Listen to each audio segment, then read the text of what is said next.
across the UK, on DAB+, on YouTube, on your mobile, and on your side. This is Talk.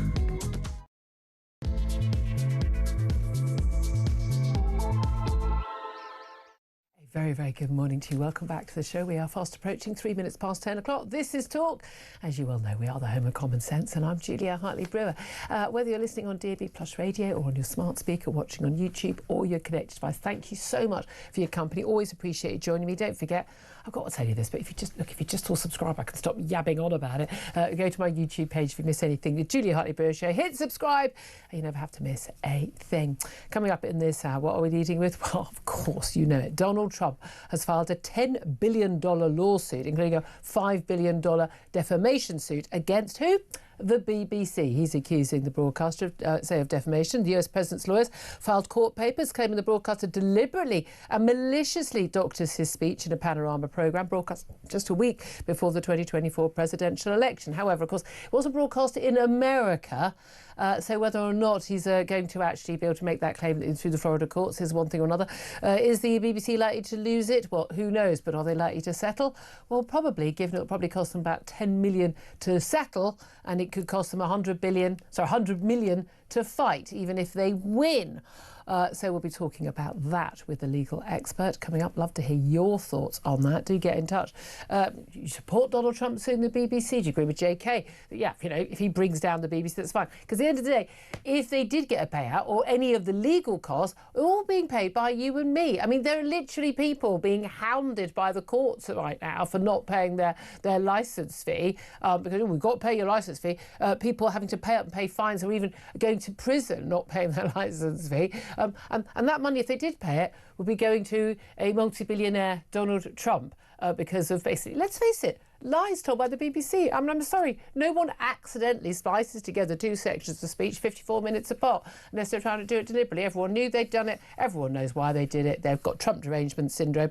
What do you expect? But is he right to sue our national broadcaster? And should we be paying out? Should the BBC settle? What do you want to happen? I want to hear your thoughts. Give us a call. 0344 499 1000 is the number to get in touch. You can text the word TALK in your message to 87222. You can also get in touch with us on X at Talk TV. Calls, of course, as you know, are charged at the national rate. And altogether now, text costs one standard network rate message. Also going to be talking about the President very much in the firing line himself, widely criticised, including by me, for a social media post claiming that Trump derangement syndrome had contributed to the murders of Hollywood director Rob Reiner and his wife. The couple were found dead with their throats slit at their Los Angeles home, and the couple's son, Nick Reiner, is under arrest for the murders. But it's an extraordinarily nasty and insensitive post about two people who'd just been murdered. But, you know, oh, well, is that the same as what those horrible people on the left said after Charlie Kirk was murdered? Well, I would argue that he's the president and he should kind of behave better. But maybe that's an unreasonable expectation. But I'd love to hear your thoughts on that as well. Plus, your thoughts on the resident doctors, junior doctors we used to call them. They'll be risking lives and abandoning patients in their hour of need when they go on strike at 7 o'clock tomorrow morning for the next 5 days. The Health Secretary Wes Streeting has accused medics of timing their walkout at the moment of maximum danger after they voted overwhelmingly yesterday to reject his last-ditch offer, which was more training places, although not more money. And this, of course, as we see a big rise in flu cases in hospital.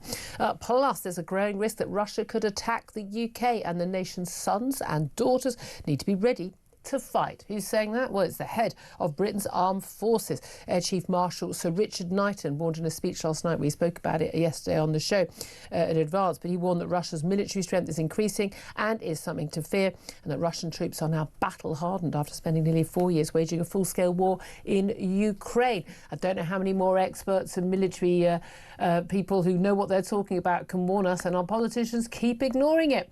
We'll be talking about that and everything else. Want to hear from you, as I say, on the phone lines, 0344 499 1000, on everything we're talking about. But starting today with my guest joining me in the studio, as he does every Tuesday, editor of Spiked Online, Tom Slater. Good morning to you. Pleasure to have your company, as always. So Donald Trump suing the BBC. It's funny because it's a $10 billion lawsuit, but the actual document that has been put in says it's $5 billion, but we know they're claiming $5 billion for basically for defamation, and also $5 billion for a violation of Florida's Deceptive and Unfair Trade Practices Act, filed in Florida because the statute of limitations on such a claim would no longer be valid in the UK. He's just under the wire for the 2-year delay, 2-year lifetime limit on that in Florida. Do you think okay, first of all, do you think it's fair for him to sue? Well, I think it's clear that the BBC did something horrendously wrong. I prefer these things not to be sorted out in court, particularly when you're dealing with someone who is the leader of the free world. I mean, he certainly has his right reply. He has the bully pulpit of the entire world, and particularly as someone who, you know, frankly is forced to pay that licence fee. I'd rather that there weren't any BBC funds that were being redirected to someone who doesn't really necessarily need it. I think it's to make a point, isn't it? Yeah. It's to try and exact a cost for dealing with him in this way. He's done that in the US with various other broadcasters already, lawsuits and so on, to try and stop them from having such biased coverage. They have paid up and settled because, of course, they need to operate in America. Which may well be part of the issue here, because, of course, the BBC is the British Broadcasting Corporation, but they obviously do operate in the US. It's BBC America. Exactly. So maybe this is what the longer game is. But broadly speaking, I think everyone knows that the BBC has been incredibly biased. Everyone can see they were banged to rights over that panorama document. Don't think the BBC thinks that. Not at all, but I don't even think this lawsuit would change their minds. No, exactly. Well, then they can play victim, can't they? I mean, this is the thing. Even like the glib coverage on Radio 4 this morning, which I had to listen to just to know what they were saying about it.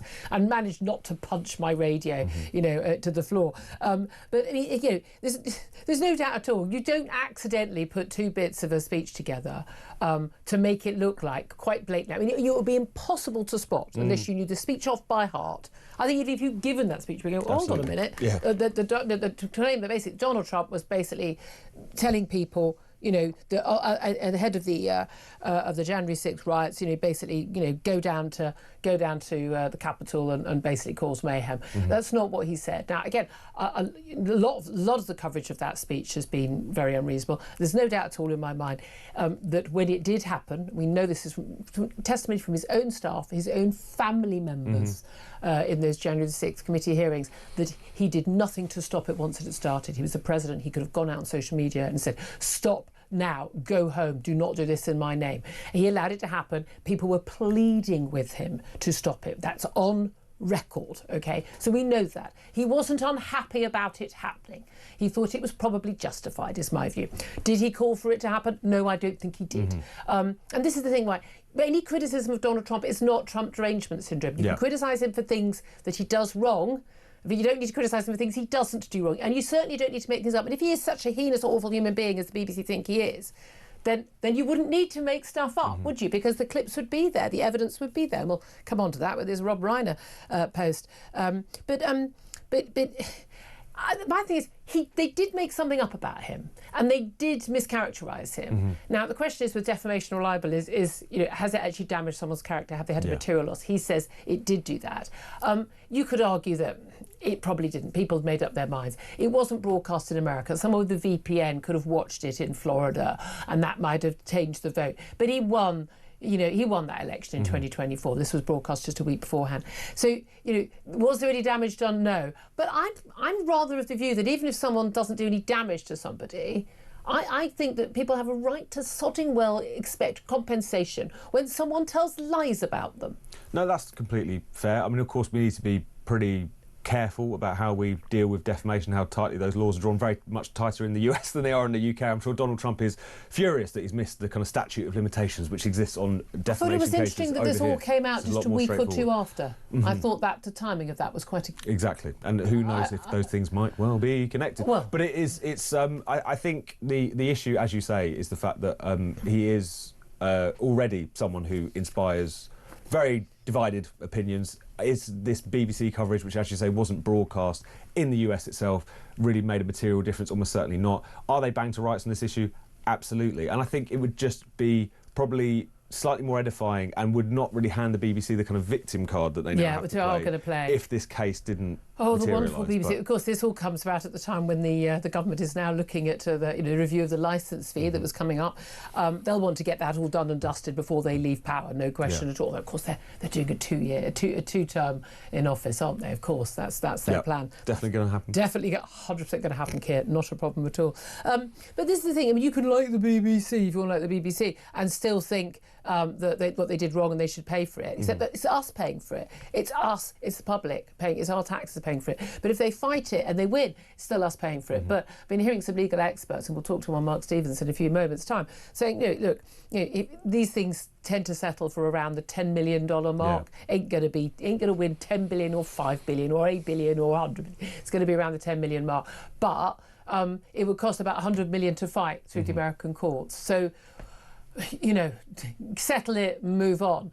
But here's my thing. I want that 10 million to be paid by the senior executives that allowed that to go out and didn't do the checks and balances, and the production company that employed somebody, because it was an external production company, to doctor that. I mean, I think people, this is the problem with the public sector, these people are not liable. And even so far, we've had two people go, the Director General of the BBC and the Head of News of the BBC. Both, I'm glad they're gone. But, by the way, we're still paying their wages, we'll pay their pensions. I mean, they haven't actually gone yet. They're still in their jobs, waiting for new people to be appointed.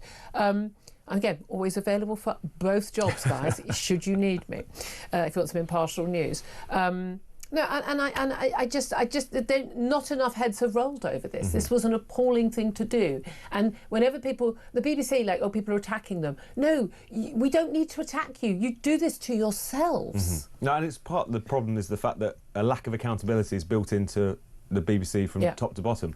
They're not directly accountable to viewers in the way that commercial broadcasters are, obviously, because they can rely on the licence fee. There's also a lot of politics which comes into it, which we've seen in the wake of this. You had basically the sort of Labour Party on the one hand saying, yes, they made mistakes, but also kind of running interference for them a little bit, because broadly speaking, they probably weren't that bothered by that kind of edit and the way that it was made. So should they be held accountable? Absolutely. The fact that heads have rolled already is a good thing, although it was telling how long it kind of took for that to take place. But is really a extortionate lawsuit, which is really only going to have a bill that will be footed by the British taxpayer. Ultimately, the way to solve this in our interest, obviously. Well, indeed. And you've got to wonder whether or not Donald Trump could do damage to his reputation. I say this to someone who wouldn't have voted for him in 2016 or 2020, but I would have voted for him in 2024. He was the better of two options. And actually, in terms of the policies, what he's been doing and what he is doing, I'm very supportive of a lot of it, not all of it, but a hell of a lot of it. I think he's been far more sensible and sane and moral, actually, not a lot of these issues, than the alternatives from the Democrats. But I also don't think he's a good person. I think it is possible to hold these ideas in your head. No, I don't think. I think he's a genuinely narcissistic, possibly psychopathic person. I genuinely, as you know, look, whether you agree with me or not, people shout at me, oh, you got Trump derangement. I haven't got derangement syndrome. I give him credit when he does good things, and I criticise him when he does bad things. This is what you do when you're being actually a neutral observer on this. But I mean, I don't know how you could ruin someone's reputation when he posted this. Now, this is after the Hollywood director Rob Reiner and his wife Michelle were found dead, their throats slit at their Los Angeles home. And their son, one of their sons, Nick Reiner, has been arrested. He had major drug addiction problems, and he's been arrested, and they may expect he will be charged later today. And Donald Trump felt the need, after people like Obama had tweeted out, how much they loved Rob Reiner. There's no doubt at all, Rob Reiner, huge figure in Hollywood. I've got to be honest, I love a rom-com. I'm sorry, I like easy watching. Harry Met Sally is one of my favourite films, full stop. I love this guy. But yeah, do I agree with all his politics? No. I mean, he was massively Democrat, massively anti-Trump, very, very critical of Trump, said he should have been in prison, blah, blah, blah, blah, as a lot of people in America do think. And he's entitled as a individual to exercise those views. Donald Trump wrote this on his Truth Social site yesterday. He wrote, a very sad thing happened last night in Hollywood. OK, fair enough.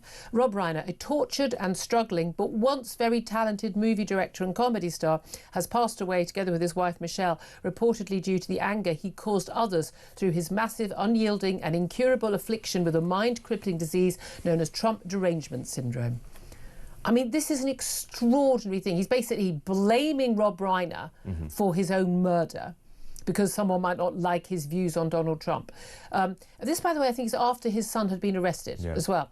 Donald Trump continued. He was known to have driven people crazy by his raging obsession with Trump, with his obvious paranoia reaching new heights as the Trump administration surpassed all goals and expectations of greatness. And with the golden age of America upon us, perhaps like never before, may Rob and Michelle rest in peace!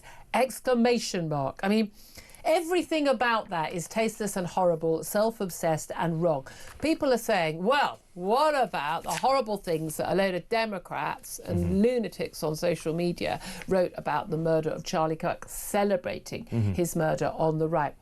But that's not the same thing, is it? Because there weren't any prominent Democrats, like senators or governors, who wrote anything along those lines. There's a difference between a lunatic lefty writing something like that on social media and the President of the United States. No, I think that's a completely fair point. I mean, everyone knows that Donald Trump is an erratic individual. He says things that you wouldn't expect, not just a president or any kind of elected politician to say. I mean, there's just no filter, really. Like, any idea that might kind of briefly cross your mind that you would never even vocalise, let alone kind of put out and publish, is he doesn't have any of that that reflex.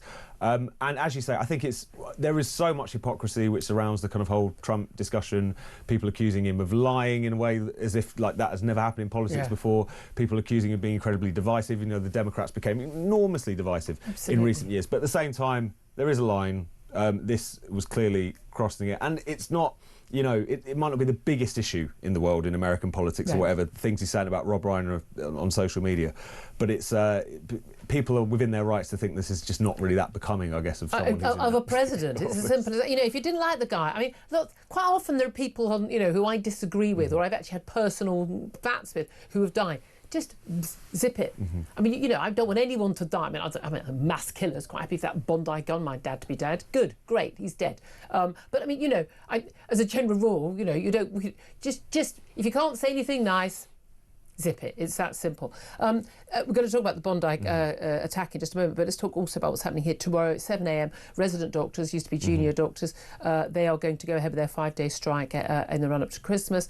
They've had a vote to ask whether should they go ahead with it, given the pressures from flu at the current time. They're going to go ahead with it. They can use to, you know, you're going to cost people's lives.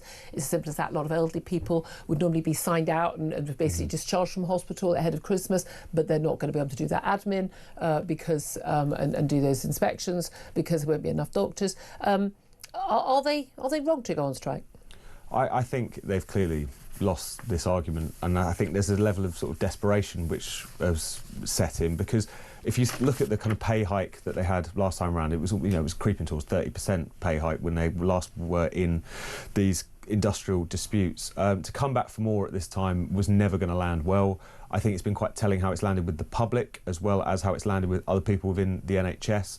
I think there is a sense that they're kind of pushing their luck, that people have become too politicised within the BMA. And it's not to say that there aren't some legitimate grievances there, whether it's around pay, whether it's around the general kind of working conditions, whether it's around sort of training and job placements, which is what the offer from the Labour Party seems mainly to constitute. But in order for a strike to actually be able to carry off and be politically successful, it needs to command a level of public support. And even historically, people might think that there's less, you know, like people tend to back nurses and paramedics more than doctors. Even, you know, previous doctor strikes could command a level of public support because people would really feel like they're doing an essential job in an essential service, and that's important. The fact that they've really kind of lost the room is telling, and I think it's because they've just pushed their luck a little bit too far. Well, I think that's also very, very much related to the latest unemployment figures we've seen. Unemployment's just crept up slightly to 5.1%, but you know, every creep up is a bad thing, is it not? But we've also seen the latest stats showing that the you know, we're seeing, you know, more and more jobless, but also crucially, we are also seeing pay rises going up more for the public sector than for the private sector. Oh, what a surprise! And I think this is really telling. Average wage growth was 4.6%, excluding bonuses. Who are these people? I want to know what is this bonus thing that people get? That's between August and October this year. But if you're in private company, you're looking at 3.9% average wage growth. Okay, but public sector 7.6%. I mean, you know, I'm sorry, but they're basically getting, you know, double, pretty much double the pay rises, and everyone goes, "Oh, poor people in the public sector." And they go, "Well, they were hard done by over the years." No. Public sector and the private sector did really badly in austerity. Private sector been doing badly before then, and the public sector been going up. And by the way, they get bigger pension contributions as well. So I'm sorry, we are paying more and more and more people in the public sector, who, by the way, have zero increase in productivity, and we're paying. There's less and less pay rises in the private sector. Partly, one would expect, from these national insurance rises, which all the employers and everyone who understands basic economics, i.e. not our Chancellor, have said, if you increase the cost of employing people, they'll have to pay people less. Ta-da! Yeah. I mean, it's one of those things, isn't it, where it so sums up Labour's sort of management of the economy, which is not to say that people in the public sector don't deserve a pay rise. I'm sure many of them work very hard. It's just the fact that when people look at the economy more broadly, they see the fact that a lot of bungs have been given to the public sector, which is, basically a kind of large base of support for the Labour Party as much as anything else. Meanwhile, the private sector is being absolutely pummeled. So it's, we could get into a kind of like beggar my neighbour situation. You don't necessarily, everyone's had a not great time, to be honest, since the financial crisis. The kind of squeeze on productivity, on living standards and all the rest of it. It's been, when you really take a step back, it's been a economically awful couple of decades, really. Yep.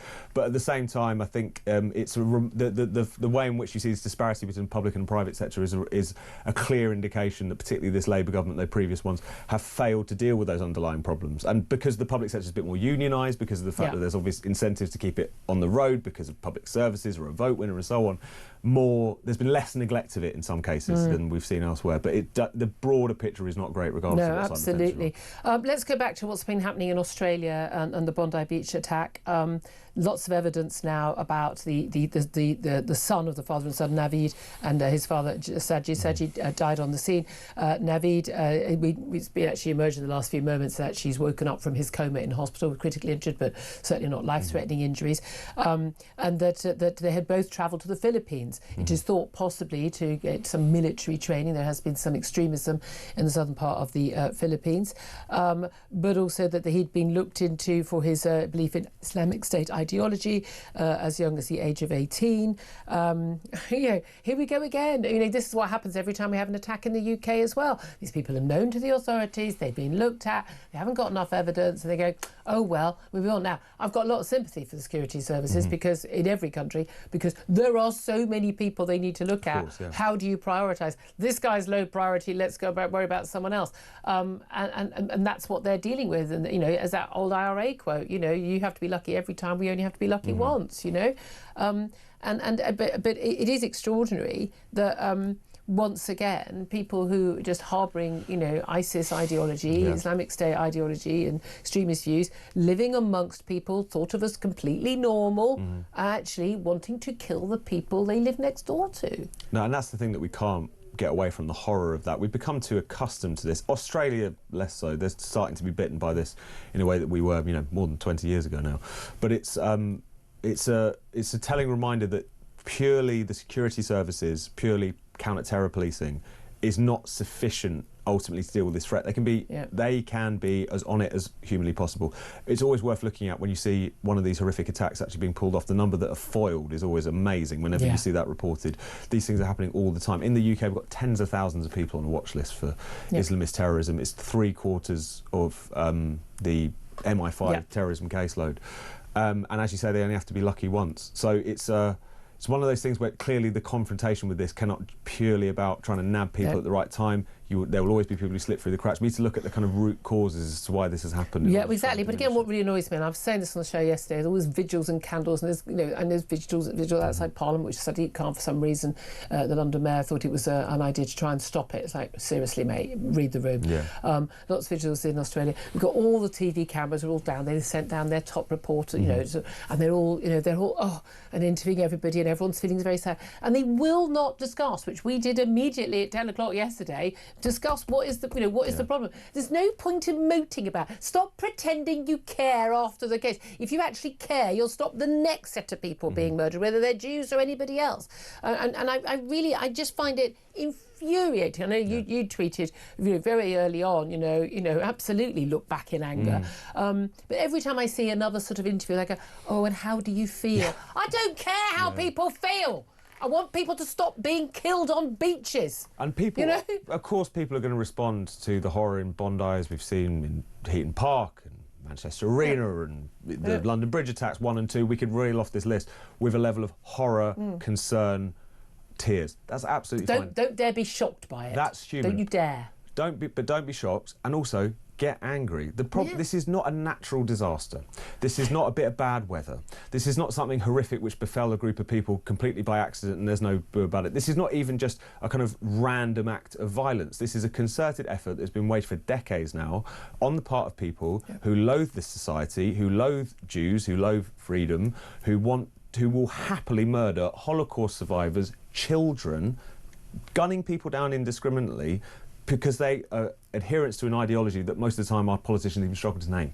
Yeah. That's the problem. That's what we need to confront. So, yeah, thoughts and prayers, great. Emoting. Doesn't There's solve a time anything. and a place for that, I suppose. But what we need is politicians who are going to come forward and say, you know what right now? What are we going to do? We need action. What And are that's we the next step, I going think. to do about it? Exactly. I completely agree. It is interesting. Some new footage that's emerged actually today of we obviously saw that hero Ahmed Ahmed who shot himself, basically jumping on the father Sajid Akram and taking his gun from him just before both were shot by the police in Australia. Police were already on the scene, by the way, not acting because they didn't have guns, but a brave civilian did. But new dashcam footage has emerged from the police of a man falling to the road beside Sajid earlier, holding the gun. He just wrestled from him. A woman stands nearby. They both then got shot. Absolute heroes. Thought that they were. They'd just been shot as innocent victims. They were incredible, brave heroes. They battled to stop him. They'd done their best. I mean, just people just going to the beach. Yep. It's just amazing, these tales of bravery and humanity that we are seeing. Unfortunately, we can't show that footage right now. But so much more to talk about. But of course, Dale Vince, the Labour donor, £5 million he's given to the Labour Party. Keir Starmer's big mate. He thinks basically, well, it's because of the genocide in Gaza, isn't it? Yeah. Sorry, Palestine. It's not a place called Palestine, it's called Gaza. We'll come to that a little bit later. Right now, we're going to take a quick break. I want to hear your thoughts on all the topics we're talking about, particularly Donald Trump's in the BBC, but everything else, have your say. 0344 499 1000 is the number to call. We'll get your calls up next, and we'll be talking to media lawyer Mark Stevens. This is Talk.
The Talk app. You can watch, catch up and listen to all your favourite shows and podcasts anytime, anywhere, all on the Talk app. Watching and listening to Talk just got easier. There's now only one place for the home of common sense. So head over to your App Store or Google Play and search Talk now.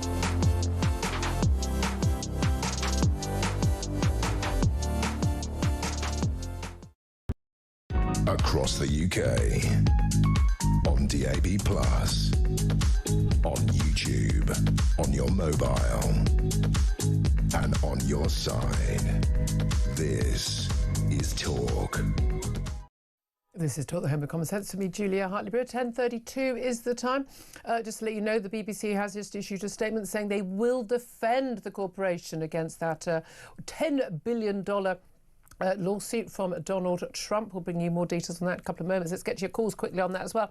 0344 499 1000 is the number to call. Cindy is calling and she's in Michigan. Hello, Cindy. What do you want to say? Hi. I want to say first I'm starstruck that I'm even able to talk to you. God bless you. Get this woman some men in white coats. You are the most amazing journalist, woman, anchor in the world. You're very, very kind, and I think you just haven't had a good night's sleep. But very sweet. Listen, what do you want to say about? What are you calling up about, Cindy? Thank you. It's very sweet of you.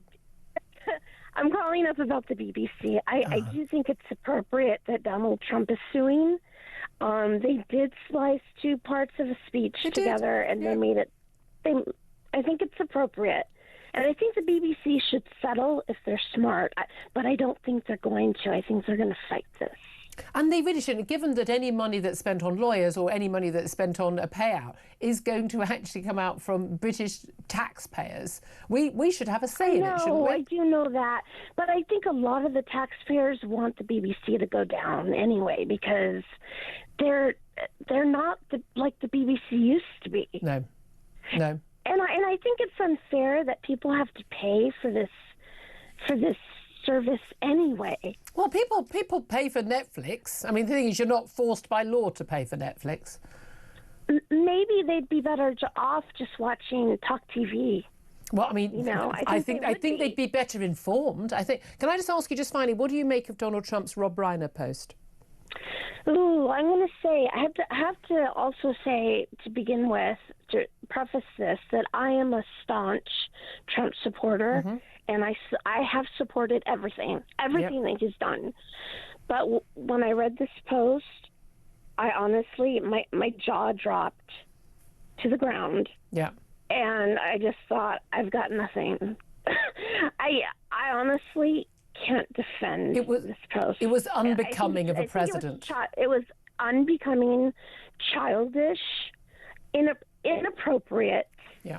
And it was almost incoherent because it didn't make sense. How are you saying these ugly things that basically he deserved to be stabbed and then end it with a lovely rest in peace? And, that was just weird. I love you dearly. He didn't say that, but I'm just adding that because it was that ridiculous. It was quite bizarre, wasn't it? He may as well have said, I always loved you, Rob. Yeah, it was quite bizarre. Cindy's saying that, and she's a Trump voter and supporter. I'll have to leave it there. You're very kind for your lovely words. We do appreciate them here at Talk. Cindy in Michigan there. I'm going to get to other calls that are coming up very soon. We're going to take a quick break. Then we're going to be talking to media lawyer Mark Stevens about that BBC defamation case being brought by Donald Trump. Should they settle? Could they win? Would they lose? And who has ended up paying for it all? This is Talk.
across the UK. On DAB+, on YouTube, on your mobile, and on your side. This is Talk. Good morning, welcome back to the show. 10:37 is the time. I'm Julia Hartley-Brewer. Let's go straight to my next guest and talk about, well, the BBC being sued for a whopping $10 billion, not million, $1 billion by Donald Trump. Let's talk to media lawyer Mark Stevens. A very, very good morning to you, Mark. That's obviously Floridian inflation, Julia, because the original letter before action said 1 billion, then we got to 5, and now we're at 10. Well, exactly. I understand the actual documents filed in the Florida courts say 5 billion, but we're told it's 5 billion for defamation, 5 billion for this is a violation of Florida's Deceptive and Unfair Trade Practices Act. So what does that mean? Well, essentially, it's the BBC have deceived the public. And this really goes to the heart of the case. Multiple US judges have noted that President Trump's exhortations to fight, stop the steal, as central to the riot on January the 6th, on the very day that the election was going to be certified. And they say that expressions such as fight and take back our country, combined with urging supporters to walk down Pennsylvania, could be interpreted as directed at inciting except when he called on his supporters to walk down Pennsylvania Avenue towards the Capitol, he was saying, I can't remember the exact words, but it was in peace. That was cut out and it was spliced on this BBC Panorama documentary to basically, we fight, we fight. There was no way in the world, unless you knew that speech off by heart, you wouldn't know that those sentences had not been said together. That was a direct, absolutely clear and direct attempt to basically skewer what he'd say and to twist what he said. It was. Donald Trump uses this phrase far too much, but it was fake news. Now, Donald Trump lies every other time he opens his mouth. That is, I'm sorry, I think that's a proven matter of fact. That's not Trump derangement syndrome. It doesn't matter that other US courts may have found or judges may have found this or that against Donald Trump. The job of the BBC as our national state broadcaster is to provide facts and to provide politically neutral reporting. That wasn't politically neutral reporting and it wasn't factual. They'd been caught bang to rights. Can I push back on that a little? Because essentially the law says it's only libel if essentially it's untrue. Yeah. And what the BBC will argue, amongst other things, is that essentially there was an element of directing incitement towards imminent lawful action. Yes, he didn't say those things, but the BBC in essence said that the sting of what he said is that there was a call for action and there was no time for quiet reflection. So it might well be fair comment or a fair characterisation. So the defence will be, we completely made something up, but it was true anyway, so it's okay. Yeah, and that's the way we lawyers work. But there's a lot of tripwires for President Trump's lawyers between here and there. I mean, they've filed the complaint. They're going to have to serve it on the BBC in the UK. That's a very tricky, technically fraught process. And in fact, in my career, I think I've only had one claim properly served. What's difficult about it? I mean, you just literally tell it with an envelope, don't you? We've all seen Hollywood movies. You'd think so, but no, that isn't the case, because of course you've got to go through the legal system in America, who have to communicate it to the legal system here. It is very fraught. But and the reason he's done it in Florida is because the statute of limitations, basically, it was past the period when you could actually bring a case in the UK, and that's why he's done it in Florida. But part of the big issue there, of course, is that this programme was broadcast in the UK. It wasn't broadcast in America, unless someone had a VPN and was watching it on stream, outside of normal broadcasting, pretending they were in the UK. They wouldn't have been able to see it. But is that going to be an issue? In that point, you've nailed it almost exactly, because the point is that the burden is on President Trump to show, or his lawyers to show, that it was seen and that people thought the less of him and he suffered substantial harm.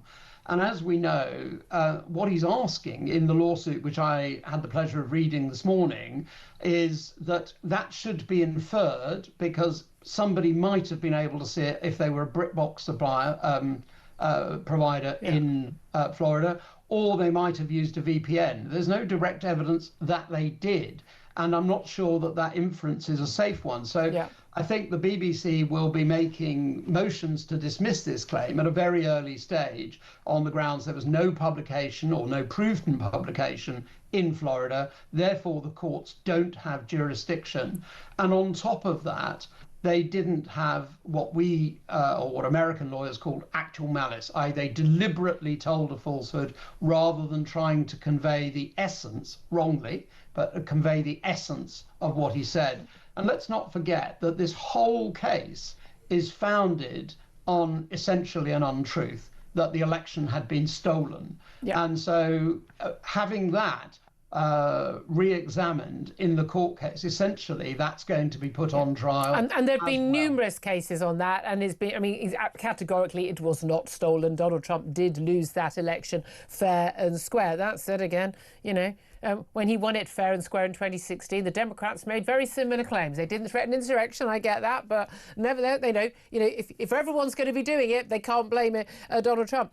This suit, Julia, is a bit like finding Shergar in Soho on a Tuesday. It's not impossible in a metaphysical sense, but practically speaking, you're hunting a highly specific evidential thing. You've got to show falsity, you've got to show harm, you've got to show the proof that the BBC knew it was wrong and that they deliberately published it in Florida. And I think the odds lengthen with every search. Okay, so they've issued a statement, the BBC, in the last 10 minutes or so, saying they will defend this case. They said they're not going to make any further comments on the current legal proceedings. Now, we know that legal cases cost an absolute fortune in the UK. They cost even more in America. I've heard some legal experts saying you're looking at $100 million to fight this case all the way to in the United States, and it could and that would be to win or lose. Now, if there is a payout to Donald Trump, either losing the case and the cost of legal fees, and then his legal fees as well, we are talking huge sums of money, aren't we? Even if it's not $5 billion. I don't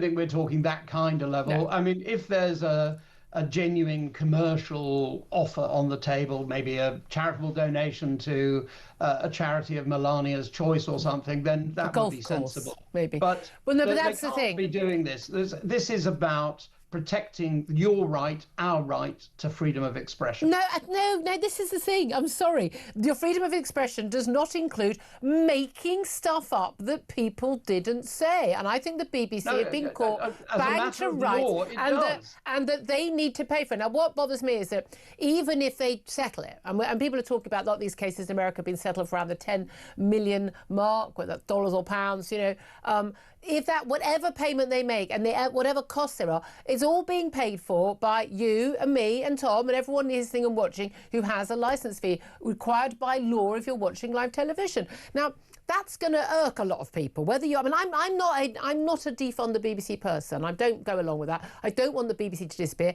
but I absolutely want the BBC to be ripped up and started again from the beginning, because I think they are so deeply mired in political bias and I think we need so many heads to roll that we need to kind of rip it up and start again.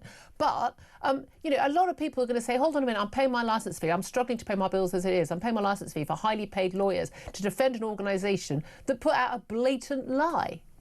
Well, that's the question in the case. Was it a blatant lie? Yes. I don't think that, no. No, hang on. No, the question is whether... No, it was a lie. He didn't say what they claimed he said. Okay, it was not a truthful representation of what he said. Most people use the word lie. The question is, was it a correct characterization of what he said? And that, I think, is true. I'm not Donald Trump's #1 fan. I think he's perfectly fair to bring a case and make a complaint. But the question is, who's going to end up paying? Have enough heads rolled? I mean, 2 senior people going, I want everyone involved in that panorama to be gone. And I want the people who've been involved in it, I want their money to pay for the cost of this legal suit. Well, I think we're aligning 2 things. I think we can all agree that the BBC has got problems at the board level and elsewhere. Not the board level, because there's a Tory on the board. Hasn't got a problem at the board level. It's got a problem from top to bottom. Well, all right, top to bottom. I'm not going to get into a debate about that. What I am going to say is I don't want my licence fee money going to a meritless claim, and I don't think anyone else does either. But there's going to be a cost either way. So should the BBC settle? No, not unless it's a commercial settlement. They have to fight this. They have to stand up for the essential truth that there was no stolen election and that essentially he incited people to go to the Capitol Hill. All right. And that is based on the findings of 8 American courts. OK, we'll leave it there. Great to talk to you. Always interesting. Mark Stevens, the media lawyer there. Thank you very much indeed. Tom Slater, your reaction to that? Well, I think we need to get away from this idea that the spirit of what Panorama was saying was true rather than the letter. Because, first of all, people can have different opinions on Trump's role in the January 6th issue. He wasn't found criminally indictable for incitement. Oh my God, they tried. Exactly, and so that's obviously a clear-cut distinction.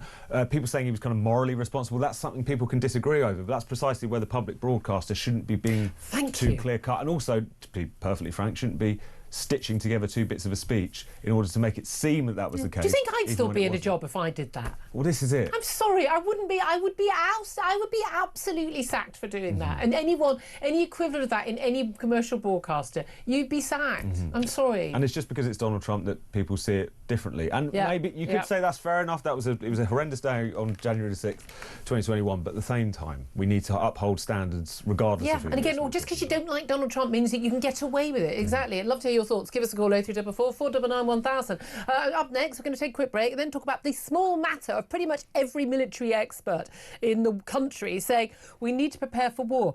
We've had the head of the armed forces last night saying we need to prepare our sons and daughters to go to war. Are you prepared to send your son or daughter? We'll talk about that. This is Talk.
The Talk app.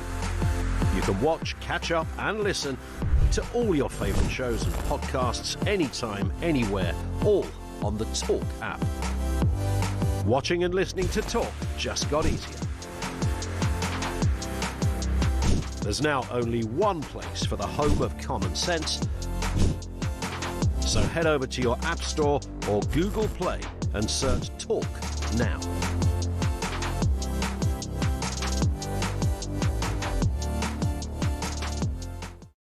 Across the UK, on DAB+, on YouTube, on your mobile, and on your side.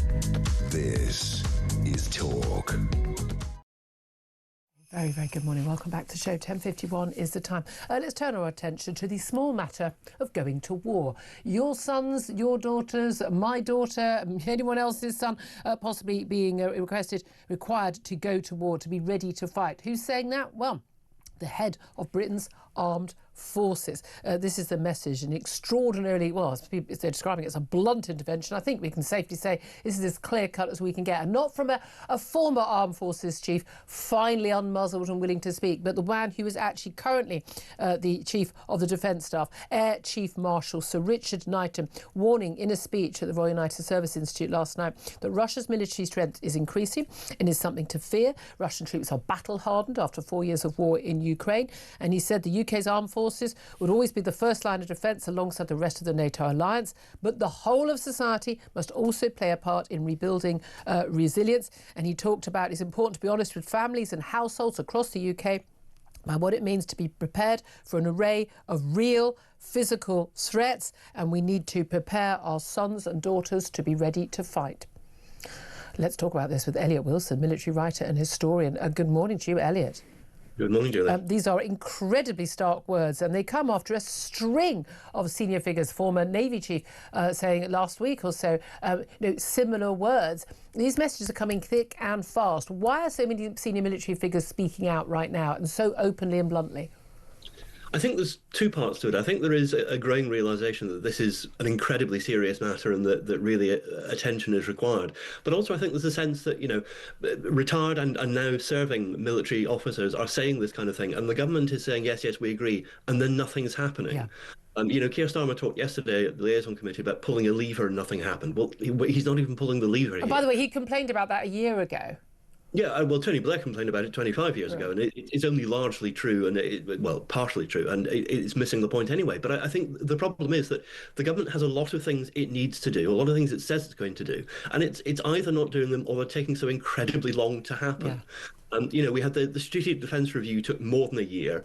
The National Security Strategy came out after it, which makes no sense, which also took a year. We're still waiting on the Defence Industrial Plan. We're still waiting on the Resilience Bill that's going to come before Parliament. Yeah. And this is not time we can give away. This is time ticking away while our adversaries are preparing and getting stronger. Yeah. And we're still talking about, just very slowly increasing our spending on percentage of GDP up from below 3% to 3%, then 3.5%. But again, over a period of about 10 years, we'll already be at war then, according to pretty much every single expert. And every single person I speak to, again and again, who knows about this stuff, says the best way to avoid war is to prepare for war, be ready and willing to fight. And the stats are really clear. Every statement we've had, the Defence Select Committee report recently, everything, it's very clear. We are not ready for war. We don't have the manpower, we don't have the munitions, we don't have the aircraft carriers, don't have the jets, don't have the tanks, we don't have any of it. But this is stuff that is within the control of the Prime Minister, because he can order that money to be spent, but that does involve uncomfortable choices at budgets.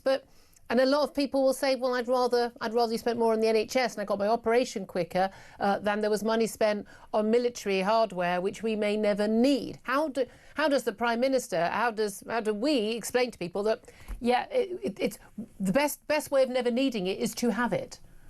I think the Prime Minister and the whole government needs to be much clearer on leading this conversation they've talked about. But you're talking about the NHS. It's perfectly understandable that people think the NHS is a much more pressing priority. We need to spend money on that.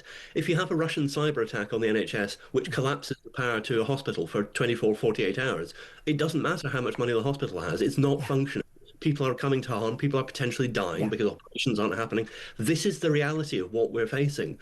People seem to be thinking that what is being mooted is a sort of old-style Cold War invasion of Europe solely by ground forces, and that therefore that's so unlikely it doesn't matter. Yes. But that's not the reality. The reality is this sort of whole spectrum of attacks against us, which we're already seeing, from the Skripal poisonings in Salisbury in 2018 to arson attacks in East London to cyber attacks to Russian ships sniffing around the data cables that link us to the rest of the world. And why do they want the data cables, the communication cables, the electric cables, the gas pipelines?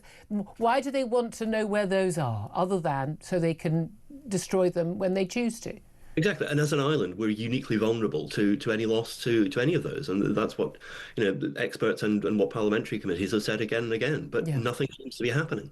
And is that because you think there's lack of political will? Is it just heads in sands? Is it we've got a whole generation of politicians who don't largely have a military background, whereas generations before they would have fought in wars, they'd have taken it seriously? Or is it just look, times are hard, people are cross, less money to spend in their, from their earnings, and costs of living going up, and they think that politically it's unacceptable to voters to spend this money? I think there's an element of all of those things, but I think the two major things are, firstly, ministers haven't really grappled with the implications of what they themselves have said. They haven't followed the logic train through to the end, which is spending considerably more, twice what we're spending now. Yes, we're not talking about going up to 3.5%. This is not of GDP. What the government is committed to is raising our current spending from about 2.3, 2.4% of GDP to 2.6% by 2027. It's a joke. really firm commitment. And we're talking about, we're spending roughly, 50, 60 billion right now on defence. What sort of subs? And again, it's not just about the money, it's about you spend it well, where you can get stuff quickly, build stuff quickly. What sort of subs are we talking about? It's going to need to end up to be in, twice that, at least. Yeah. 100 billion. And that's a heck of a lot of money. It is a lot of money. But I think the other problem that the government has, and you've seen this across the field, not just in defence policy, is that it still has a deep-seated feeling that if it says something, it's already happened, and that there is no real follow-through. That's the trouble of being governed by lawyers, I think. That's the difference, as opposed to, say, rather by engineers or the like. This, of course, all has a lot of bearing on what's going on at the moment, these ongoing talks. Every day there's more peace talks, more shuttle diplomacy going on about Ukraine. Lots of talk from the Americans that we're getting close to some sort of deal there that the Russians and the Ukrainians could be happy with. But we are talking about some sort of NATO style, but not in NATO guarantee to the Ukrainians on territory, but they'd have to cede territory to the Russians. But where do you think we are with that?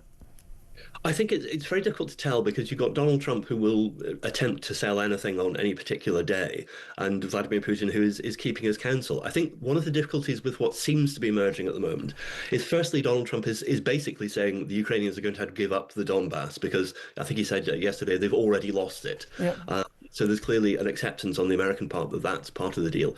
And there's also this idea of a sort of reassurance force which will be governed by international legal obligations. I think if you've got legal obligations and two of your participating parties are Donald Trump and Vladimir Putin, it's not a great basis for any kind of confidence. And by the way, Britain, Russia and America had already signed a guarantee to Ukraine to protect their borders when they gave up nuclear weapons. So I'm not sure what that's worth. Absolutely. I mean, the point is essentially, is there going to be some way of bringing the conflict to an end and also guaranteeing that Russia doesn't then start it again in a year, 18 months' time? And we don't have, as Europeans, we don't have the full capacity to stop that militarily, because we rely on assets like intelligence and logistics from the Americans. The Americans are making very, very airy noises about maybe they'll support it. But I think until we see some kind of absolutely hammered out text which explains what would happen if there were an infringement of any agreement, then it's hard to have any confidence in it coming to an end. Yeah, absolutely. Elliot Wilson, we'll leave it there. Thank you so much. Really interested to get your expertise, military writer and historian. I think we need to talk to military historians an awful lot more, along with military chiefs, about, I think that most military chiefs seem to think we are in 1930s territory and we need to prepare and not be shocked. Our politicians keep being shocked by everything, don't they? Give us a call, your thoughts, 0344 499 1000. This is Talk.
across the UK, on DAB+, on YouTube, on your mobile, and on your side.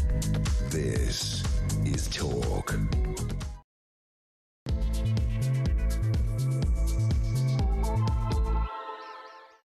A very, very good morning. Welcome back to the show. Thank you very much, Dee, for your company. This is Talk, the home of common sense, just approaching 3 minutes past 11 o'clock. And whether you're listening on DAB Plus Radio or your smart speaker watching on YouTube or your connected device, thank you so much for your company.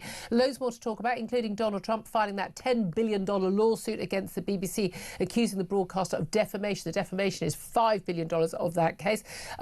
This is over that Panorama, basically completely and utterly doctored version of a speech he gave back in 2021 ahead of those January 6th of riots. But crucially, the BBC say they are going to fight this case. So your and my money is going to be spent no matter what. If you pay for the BBC licence fees, yes, watch live television, I'm legally required to do. It's all very well if you think you can get away with not breaking the law. I can't, sorry. So we're going to be paying for it. We're also going to be talking about the Labour donor Dale Vince, £5 million he's given to the Labour Party, but he's sparked outrage and calls for Keir Starmer to basically refuse to take any more money from him. He'll take money from anyone, who are we kidding? After a social media post on X blaming Israel for the Bondi Beach massacre. I mean, it's amazing how powerful Israel is, isn't it? That they're able to direct gunmen on Bondi Beach. Vince said that anti-Semitism has been fuelled by Israel committing genocide in Palestine. It's called Gaza, and it wasn't a genocide. But apart from that, Dale Vince, oh yeah, absolutely accurate. He also said that Benjamin Netanyahu wants anti-Semitism to, quote, be a thing and acts to make it so, because, of course, anti-Semitism doesn't actually happen and isn't a thing at all. Genuinely, these people are deluded and, frankly, dangerous. Yes, Dale Vince, I'm talking about you. What you say is dangerous. We'll be talking about that. He has been invited on the show, for some reason, too fit to come on these days. Meanwhile, Labour is set to scrap its Islamophobia definition in favour of what they're going to call anti-Muslim hostility, in an effort to head off claims that it's creating a blasphemy law by the back door. But will it still be a blasphemy law? And also, thousands of innocent motorists who did not speed have been fined for speeding thanks to a fault with every speed camera on smart motorways across Britain. In fact, something like 1 in 10 of motorways and A roads in the country could cost millions in compensation, but the glitch existed in the speed camera system on those motorways for 4 years. Enforcement of the cameras across the UK has been stopped temporarily as the speeding data can no longer be relied on. So speed away, apparently. Do not speed away. I'm not endorsing you breaking the law. Right now, let's talk to Tom Slate. He's editor of Spiked Online, has been joining us throughout the show. Good morning once again to you. I want to talk to you, and I will in a few moments, about where we are with Ukraine and where we are also on this need for us to ready for war. But first up, let's put the question to you that I'm putting to our audience. I'll get the numbers again. Donald Trump suing the BBC for over $10 billion over those fake news Panorama clips that were spliced together 54 minutes apart from a speech he gave on January the 6th, 2021. Over the, he claims, stolen election in 2020. But it was doctored, it was put together, let's face it, completely knowingly by the BBC. Who are we kidding? You don't accidentally do that. And let's face it, it would have been done for political reasons, because we know how biased the BBC is. It's blatantly obvious every single day of the week. I want to know what your reaction is to that, though. Should Donald Trump be suing, given that it's any cost of it, whether it's settlement, whether it's just lawyers' fees, whether it is a payout to Donald Trump, it's all going to come out of your and my back pockets. What's your reaction? What do you think? Give us a call, 0344 499 1000. Text the word talk in your message to 87222. Get in touch with us on X at Talk TV, and calls are charged at the national rate. Text cost £1, standard network rate message. So, Tom, is Donald Trump bang to rights for suing the BBC, and should they fight it? Well, I think that, to be brutally frank, everyone knows what the BBC is committed here.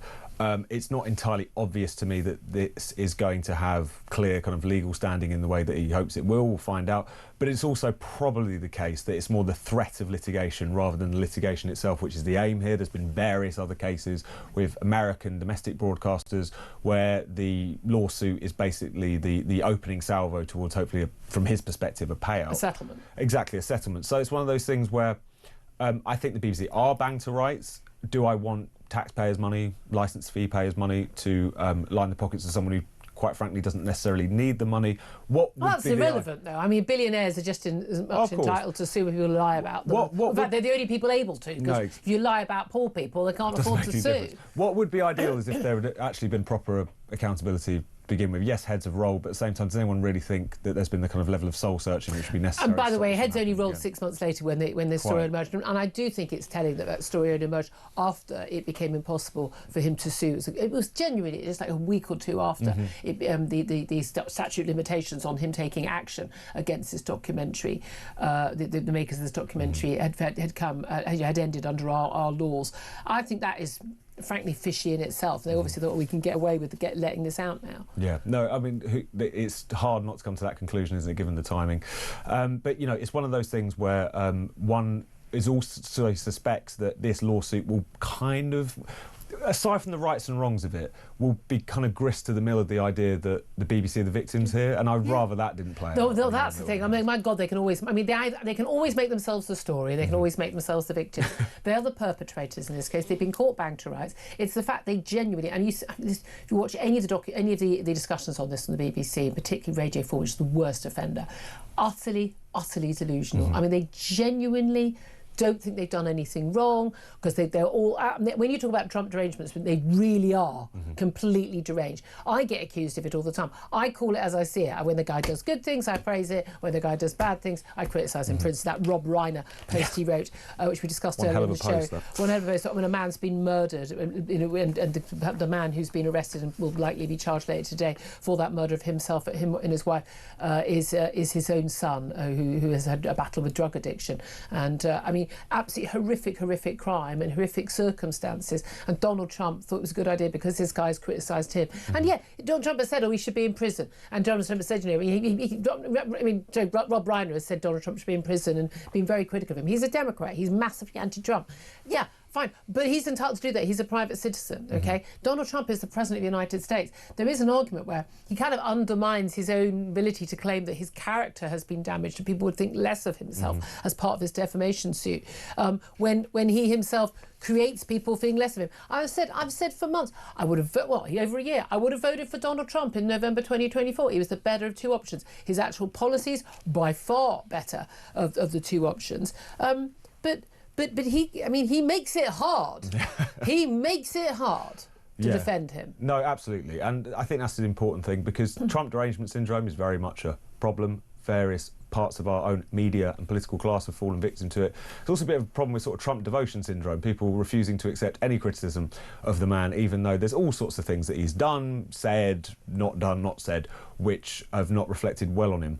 And I think it's one of those difficulties, though, which is that there's just always kind of double standards on both sides. So we're just kind of arguing over, who is the bigger lie, who is this, who is that. And the BBC thing is a good example of that. The defence, which is almost made of the panorama fudge, fabrication, whatever we want to call it, is that it might have technically been wrong, but the spirit of it is right. Yeah, I think is the most alarming thing in all of this. Like, you don't have to engage in, again, sort of Trump derangement syndrome to say, like, even if you are convinced that this man is uniquely dishonest and evil and whatever, why would you junk your own supposed standards in the face of that? It makes also, again, if he did actually say it, you wouldn't need to make it up. You wouldn't need to splice two things together. And again, I mean, our media law guest, Mark Stevens, has pointed out, I mean, there have been numerous cases, 8 cases, where judges have ruled that Donald Trump did have a role to play on January the 6th, that getting up the crown and everything, but categorically has never been criminally charged. Because, and not just he lost it, he has never been criminally charged. Why? Because he did not say, go and riot at the Capitol. You could argue, oh, well, he was geeing them up and everything. Yeah, he told absolute lies. He knows perfectly well the election wasn't stolen from him. But then, by the way, so did Hillary Clinton, and that lot know perfectly well the election wasn't stolen from her in 2016.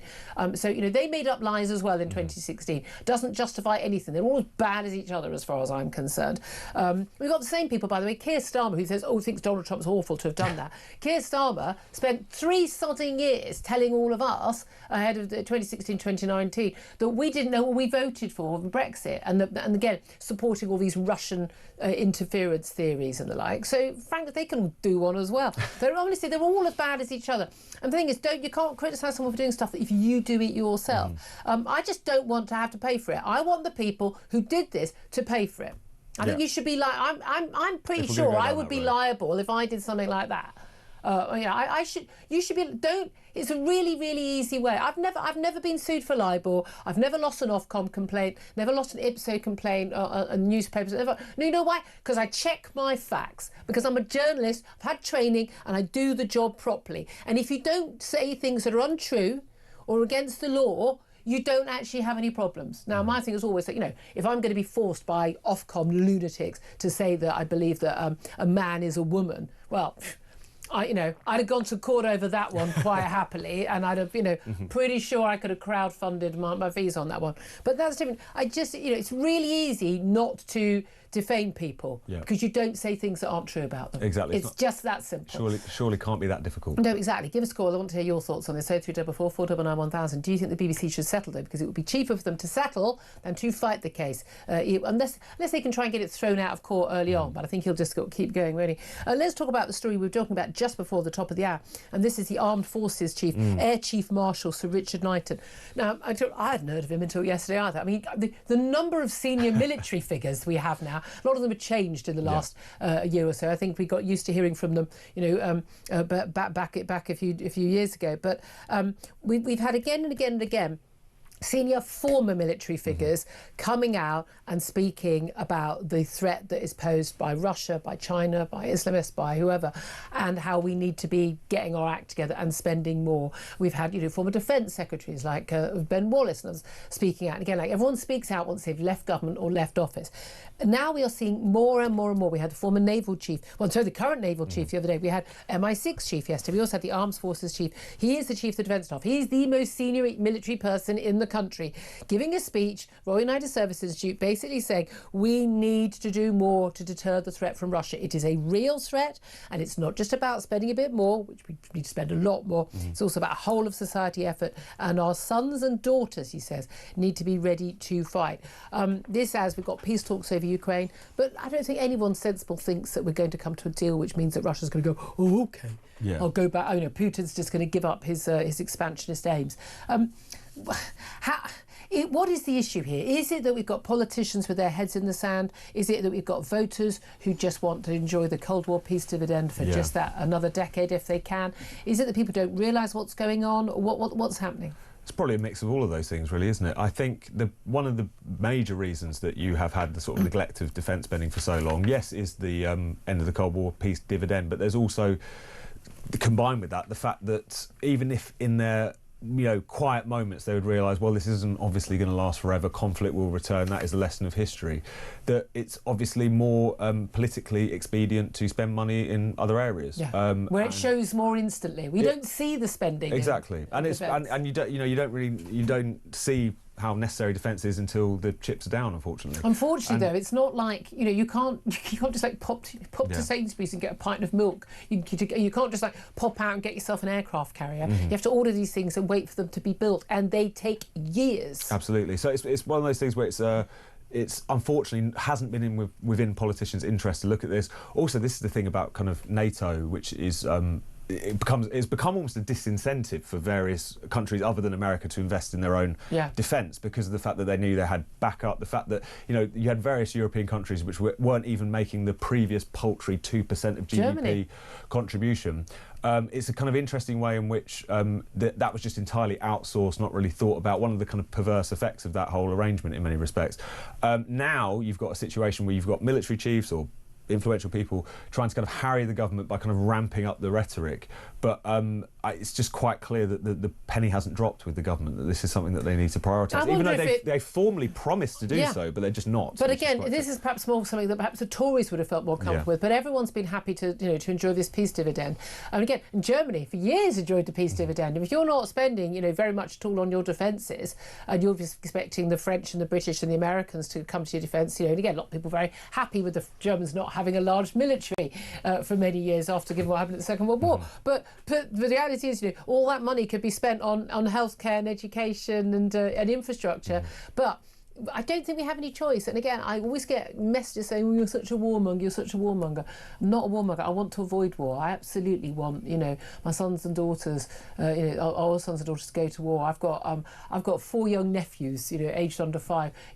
Do I think it's safe that in the next 20 years they won't be going to war? No, I don't. They're exactly the sort of young men who'll be sent to war if, in the next good knows how many years. We need to start preparing. We need to start being willing. We need to start there's a reason why Finland has a huge reserve army. There's a reason why the Poles are spending a fortune on defence, and the Latvians and the Estonians and the Lithuanians. Why? Because they get it, because they're on the border and they've been invaded before and they know what it's like. And I think it was really interesting what our military historian Elliot Wilson said. Was that people think, they're not going to roll their tanks over, are they? Of course they're not. We're an island.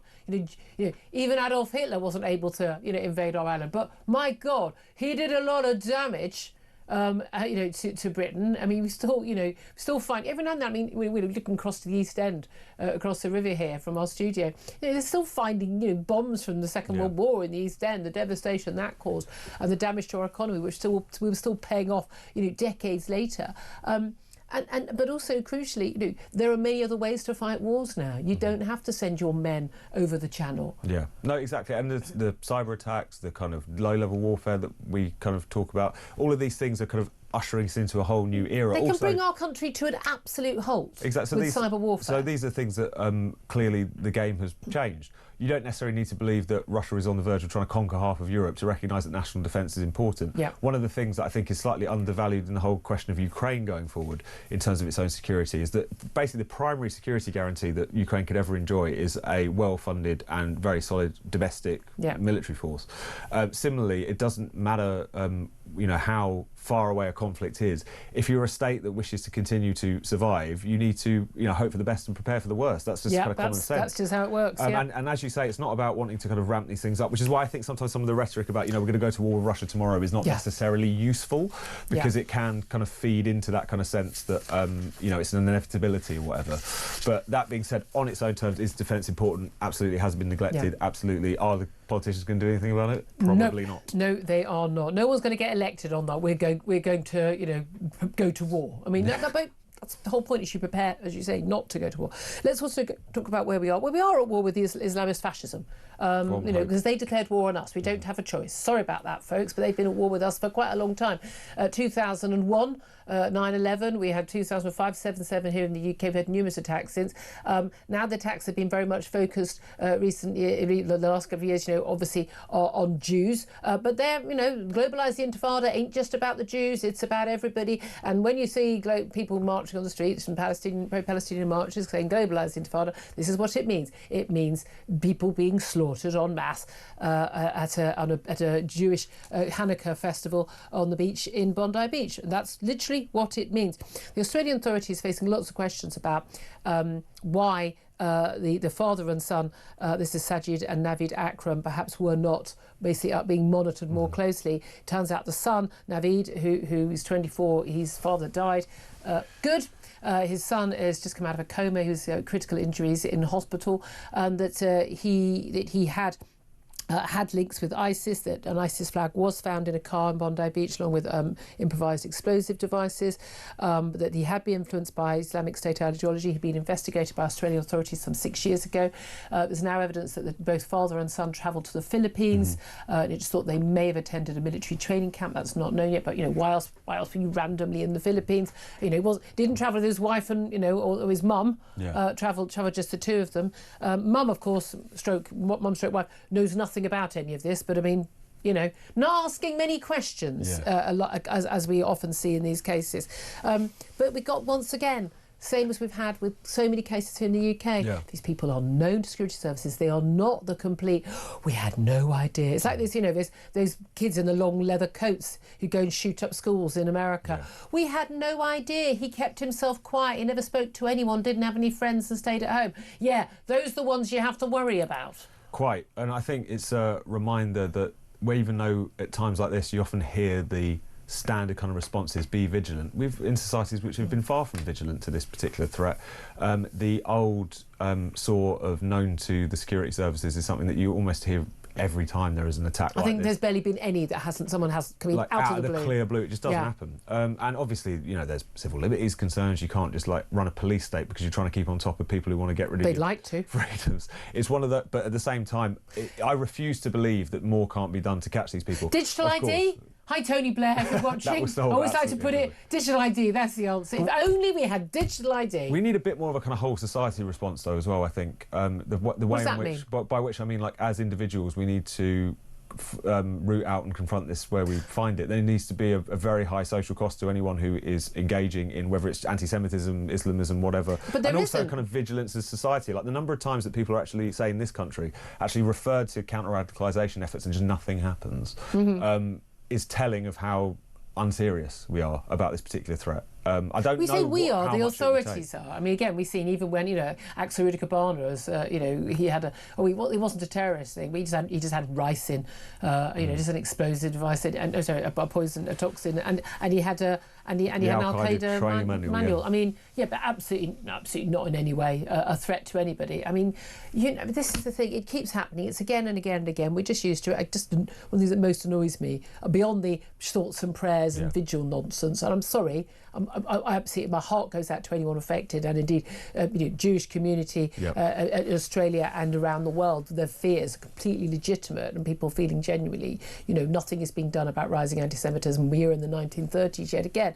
But in terms of like, well, you know, the politicians and the media giving it all the we're so concerned. No, you're not concerned. Otherwise, you'd do something about it, and you'd have the proper conversation. The proper conversation is who is doing this, how are they able to do this, and why are they doing it, and crucially, what will we do to stop them? And then doing it.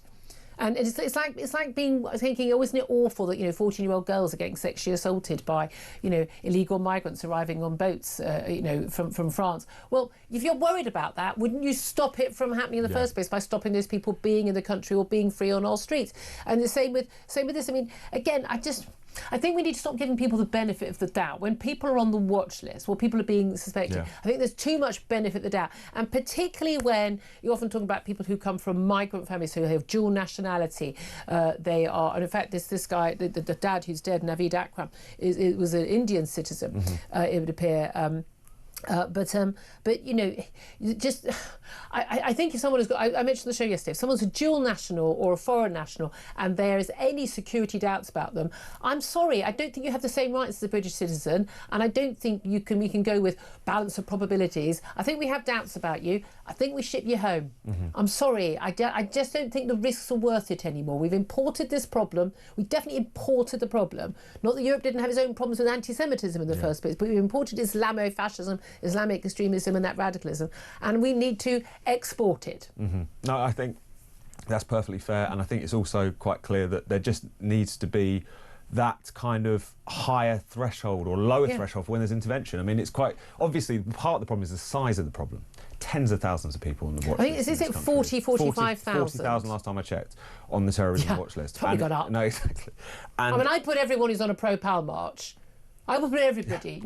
If you're on a march where people are shouting, you know, globalise the Intifada, and if you're dancing in the street after people are murdered in a synagogue in Manchester or at a music festival in Israel, or as we've seen people celebrating after the murders on Bondi Beach, I need you to be on the watch list because you are dangerous. I suppose the difficulty is the watch list is so big you can't keep watch of all of them. Now this is the thing. So here's the thing. So you can't keep watching all of them. Yeah. Well, okay, then you know what? Then we're going to have you tagged. And the people say, we need to get information. No, or if you've got dual nationality or foreign nationality, you're gone. If there have been enough concerns, in the same way, you can't get into America or lots of other countries. You know, they have to. If they could just say, no, I don't think so. You haven't got any rights. If you're not a citizen of this country, okay, we're not going to imprison you. We just don't want you here. You're not our problem. I really think we need to get to that point. I really, really do. No, and I think people are demanding action. I think and the other thing is that we're kind of at the beginning of this.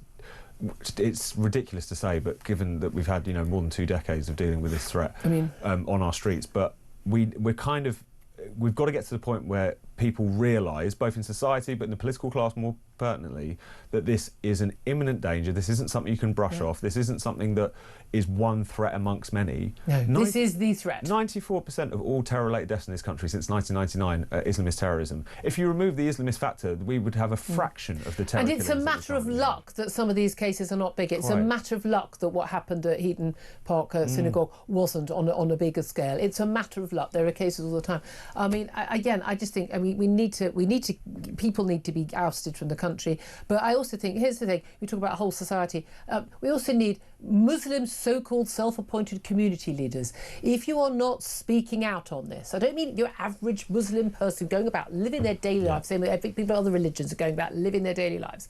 I mean, if you think you're a leader and you're not just openly the usual platitude nonsense about we condemn these killings. No, you need to be speaking about this in the mosques. You need to be speaking about this at community forums, and you need to be speaking about countering anti-Semitism, countering this Islamo, ideology. This is going on online, it's going on in the mosques, it's going on in the schools. We need to root it out. And if you're not speaking out about it, you're part of the problem.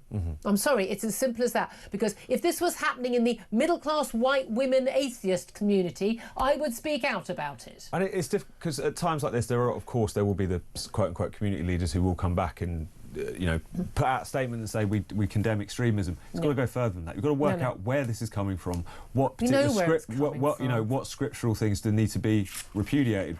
Perfectly frank, what trends within society need to be faced down. You cannot have a situation. If we're going to have a conversation about countering extremism, then mosques in the country should be places in which that is stamped out rather than where it is encouraged. Exactly. And this is something that we're. And if you're not going to stamp it out, then we close you down. I'm sorry. There's no other institution that would be allowed to fester such a dangerous. Again, this isn't about freedom of speech. Your freedom of speech does not extend to, racial and religious hatred and furthering an ideology which basically wants to kill pretty much everybody in the West. Sorry, that's not how. I know you're a free speech absolutist. I ain't.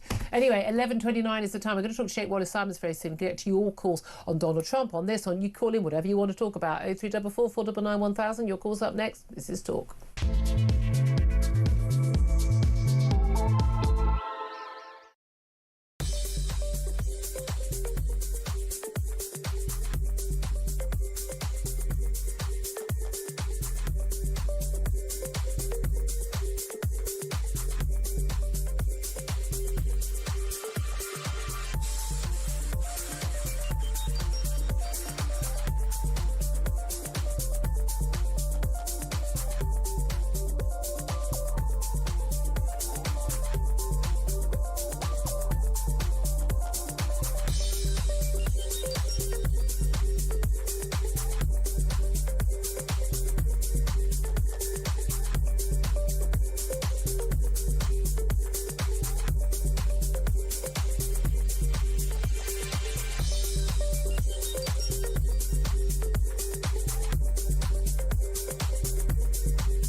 The Talk app. You can watch, catch up and listen to all your favourite shows and podcasts anytime, anywhere, all on the Talk app. Watching and listening to Talk just got easier. There's now only one place for the home of common sense. So head over to your App Store or Google Play and search Talk now.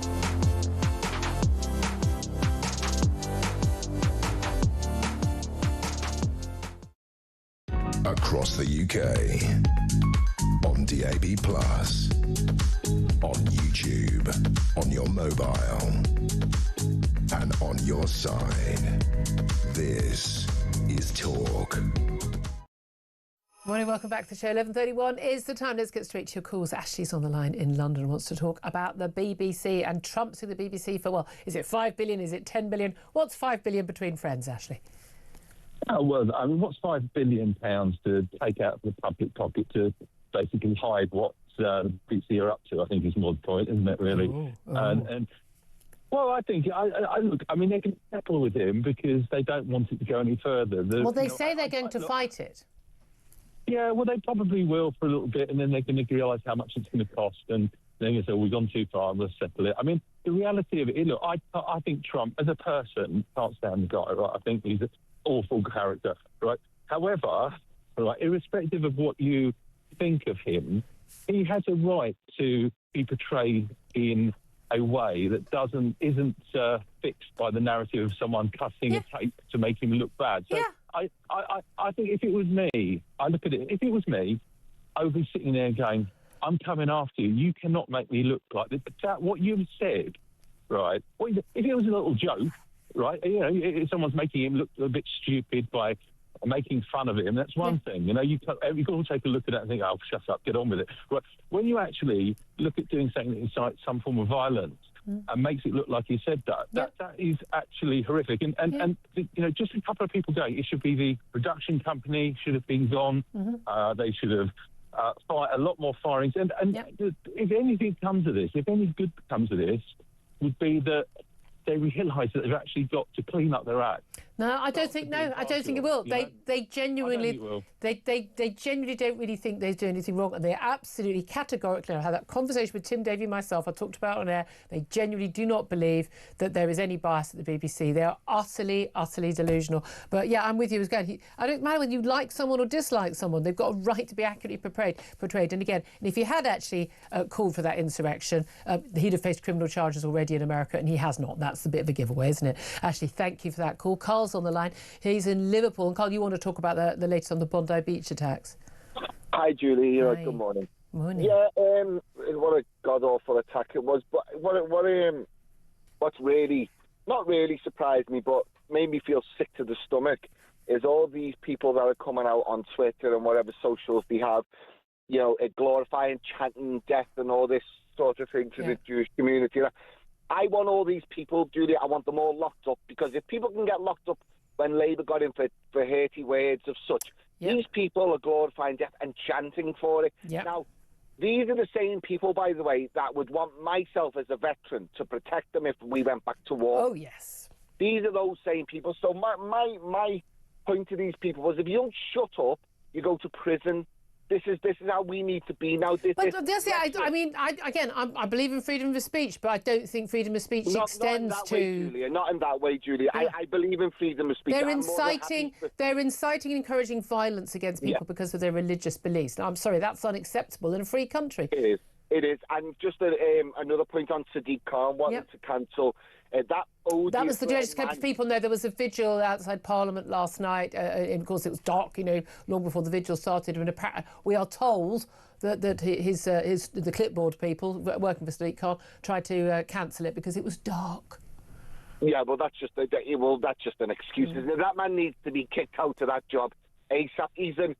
I've got so many words that I can't say on radio. He's democratically elected, Carl. He is, but by the people who've elected him, they must be looking and go, well, you look at what we're dealing with and look at the state of the city. I thought that last time round, but then it didn't seem to work. But there we are, Carl. I appreciate and I understand your anger. Thank you very much indeed. Well, coming up, we're going to talk to Jake Wallace-Simons about that Bondi Beach attack, the latest on there. And when will politicians wake up and tackle the root cause? This is Talk, the home of common sense.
across the UK, on DAB+, on YouTube, on your mobile, and on your side.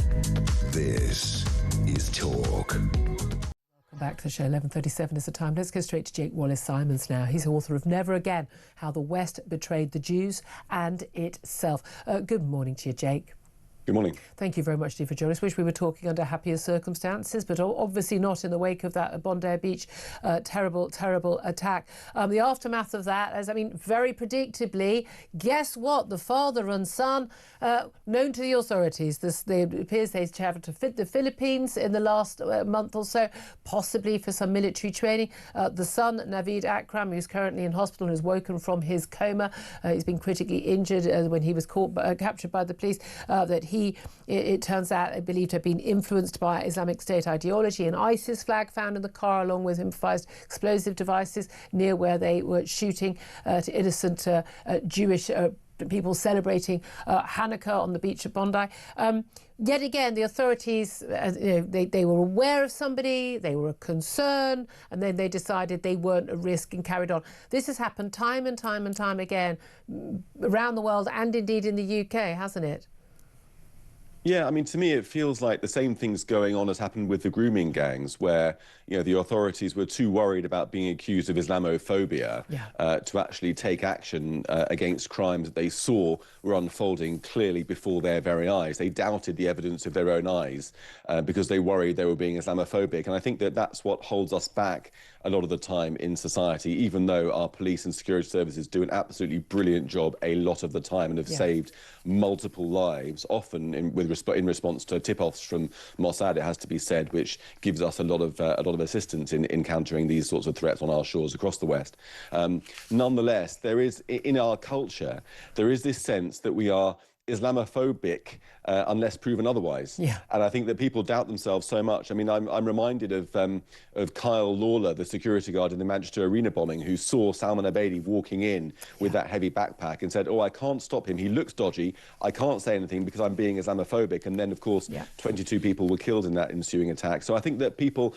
the police are human beings, and they are often, criticised and even facing disciplinary procedures because they are allegedly, racist, prejudiced, Islamophobic. And so they're worried about that. And that often, I think, holds them back from doing their jobs properly and keeping us all safe. Absolutely. Again, this whole, wrong think idea has completely dominated so much of the thinking. And that's why we ended up with, thousands upon thousands of girls being gang raped routinely and nothing being done about it because of that wrong fear of wrong think, and it's why we've ended up with the growth of anti-Semitism in this country, which I think has been absolutely shocking. Now look, and we've seen it across the West. It's happening in America, it's happening in Canada, it's happening in Australia, it's happening across Europe. We see it again and again and again. It's happening on our campuses, it's happening in the left wing. We've always had the right wing anti-Semitic, but now we've got it, of course, having imported it. So is Australia, again, literally, physically importing anti-Semitism in the form of radical Islam.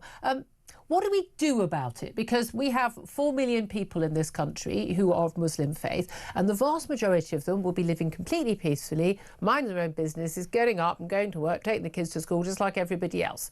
However, we have a minority, but it's a very, very, very large minority of that population who hold views which are diametrically opposed to the values of this country, and views which, and a smaller minority, views which are, I would say, dangerous to people in this country, and we don't seem to be doing anything about it. That's right. There's a spectrum of objectionable views within the Muslim community, from people who are totally on board with us all the way through to people who are jihadis. And I think the first step we need to take is, as Nigel Farage has pledged to do, is to ban the Muslim Brotherhood and enforce that ban with ruthlessness, so that extremist organisation, which lies at the root of all the jihadi networks around the world historically, is expunged from our societies. Explain who they are to people who don't spend their time looking at this stuff in depth. Who are the Muslim Brotherhood, and why are they so dangerous? I think for many people, the Muslim Brotherhood is the biggest jihadi organisation that you've never heard of. It was started in the 1920s as radical Muslim politicized Islamic organisation, and from it came Hamas, came Al-Qaeda, came the Islamic State, and even came the Iranian regime, the current Iranian regime. So it's this sort of petri dish for all the worst people in our world, all the most rabid and bloodthirsty jihadis.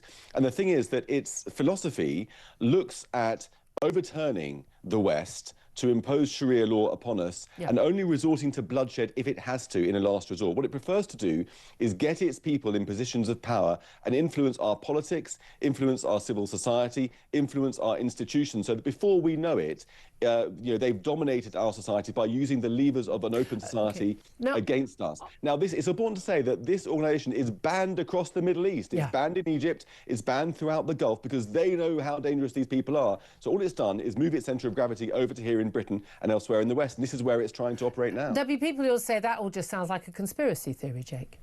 Well, it sounds like a conspiracy theory, but don't take my word for it. Take the government's word for it. In 2015, two very distinguished senior civil servants with security experience, Charles Farr and Sir John Jenkins, produced a government report which laid all this out, calling the Muslim Brotherhood a danger to national security. That was 10 years ago, almost 11 years ago now. Nothing was done. We need to get real. Why isn't it done?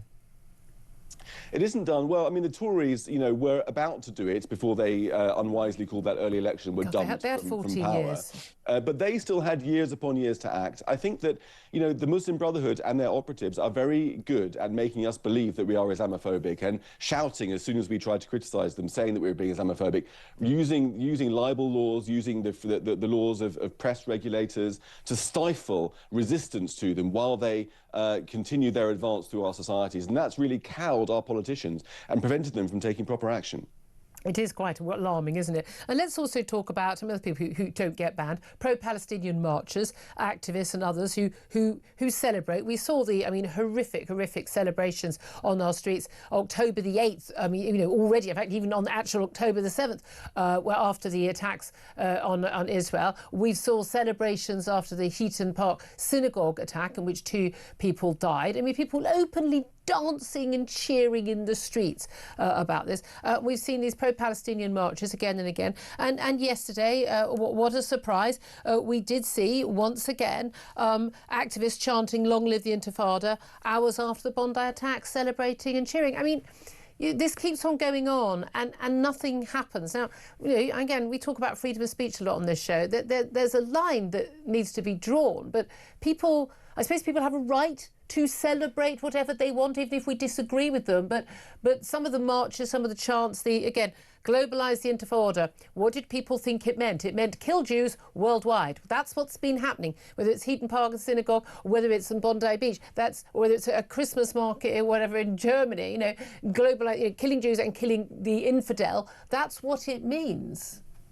Yeah, as Karl Popper famously said, if we extend unlimited tolerance to the intolerant, then the tolerant will be done away with and tolerance with them. And that's what we're facing at the moment. If we want to protect our open, free society, we've got to get wise to the people who are trying to manipulate our freedoms, to destroy our free society from within. And that means, calling a spade, calling an enemy an enemy. I'm not saying Muslims are enemies, but I'm saying that the extremists within their societies that keep them under its grip are enemies. They need to be ruthlessly repressed, imprisoned, deported, and moderate Muslims will be then free from that influence and can then be embraced. This is one of the key things, isn't it? Because actually, we have got an awful lot of people who are here in this country who are Muslims who would probably be very, very grateful to have that radical ideology ousted.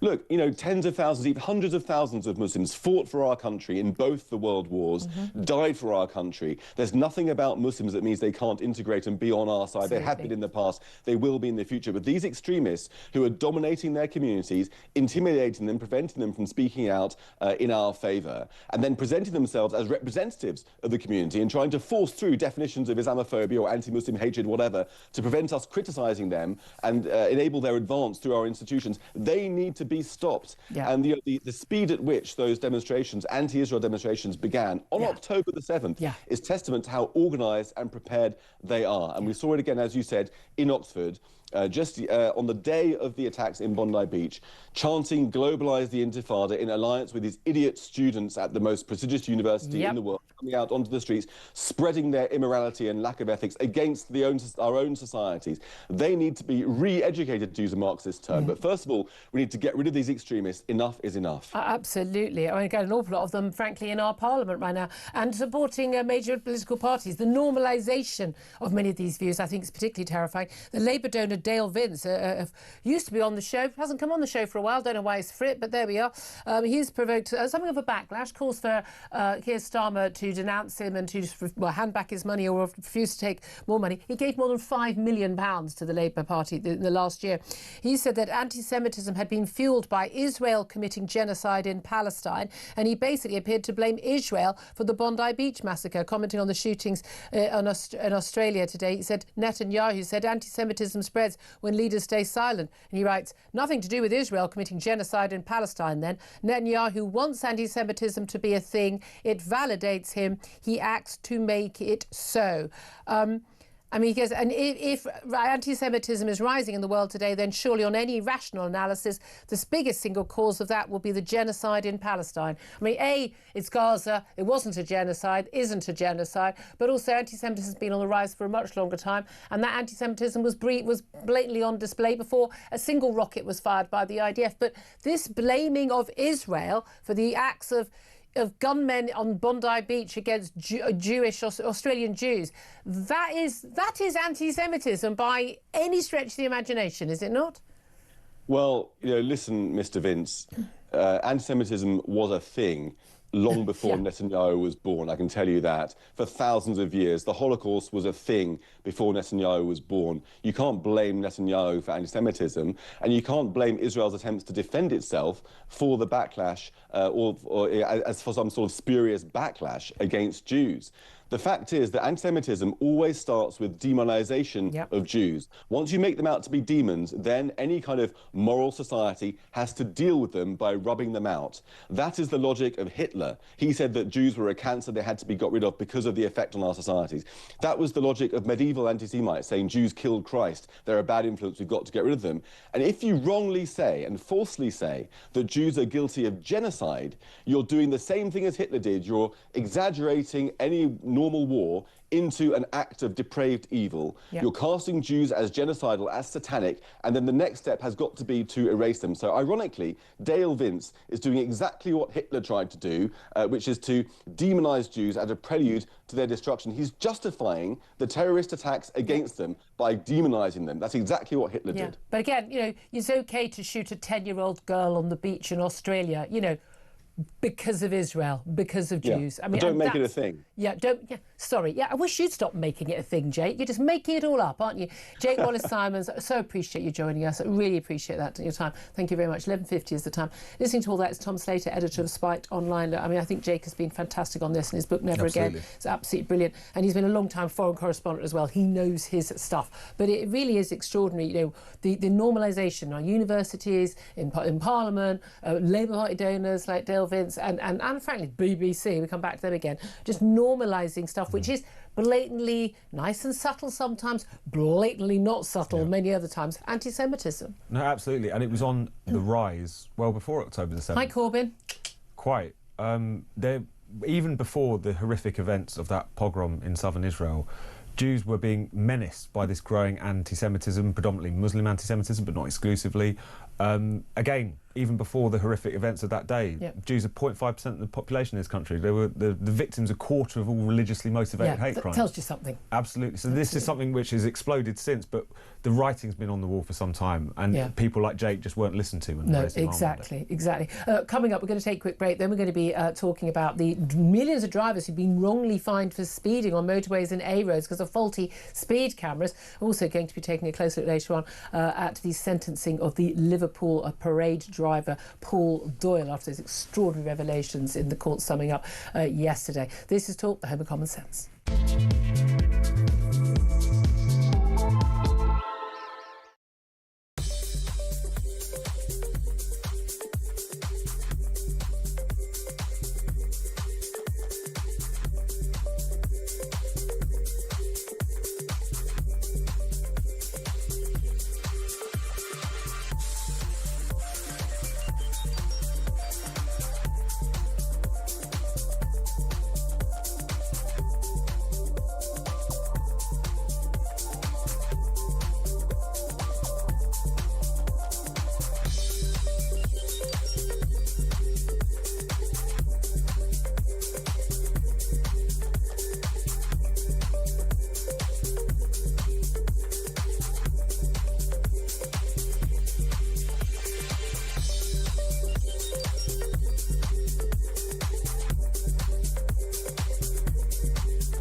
the Talk app. You can watch, catch up and listen to all your favourite shows and podcasts anytime, anywhere, all on the Talk app. Watching and listening to Talk just got easier. There's now only one place for the home of common sense. So head over to your App Store or Google Play and search Talk now.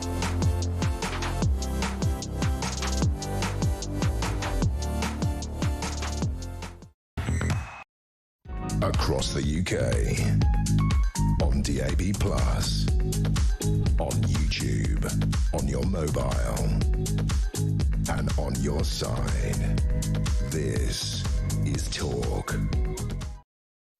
Morning, welcome back to the show, 11:54. Let's talk about getting fined for speeding, because I said earlier it was millions, but it's tens of thousands of innocent motorists who've been clocked for speeding due to a fault with every speed, not just some, every speed camera on smart motorways across the UK. Let's talk about this with Edward Atkinson. He's a senior solicitor at Freeman & Co. A very good morning to you, Edward. Morning. Thank you for joining us. So, OK, what is this fault and how has it led to so many people getting wrongly fined? Well, the fault stems from the way in which the cameras operate. Can you hear me? Yes, we can hear you just fine. Oh, forgive me. I'm sorry. I couldn't hear my feedback. Yeah, the fault stems from the cameras and the way they operate. Essentially, what should happen is that when the speed limit changes on the camera, normally down, say from 60 to 50, the law requires that there is a 10-second period whereby a person cannot be convicted of a speeding offence. So it's just because they need time to brake and obey the sign they've just seen. Yes, quite, and it's to avoid people braking sharply as the signs change. Yep. So the way the cameras are supposed to work is that for 10 seconds after the sign changes, the camera adjusts its monitoring to the lower speed limit, but doesn't record offences for at least 10 seconds. Operationally, I've been told by experts that it's as long as a minute before they come into force. Good to know. Yes, exactly. It appears that the new update that's been brought in 2021 took away that 10-second moratorium. Right. And people in that period were being prosecuted or sent fixed penalties and so on.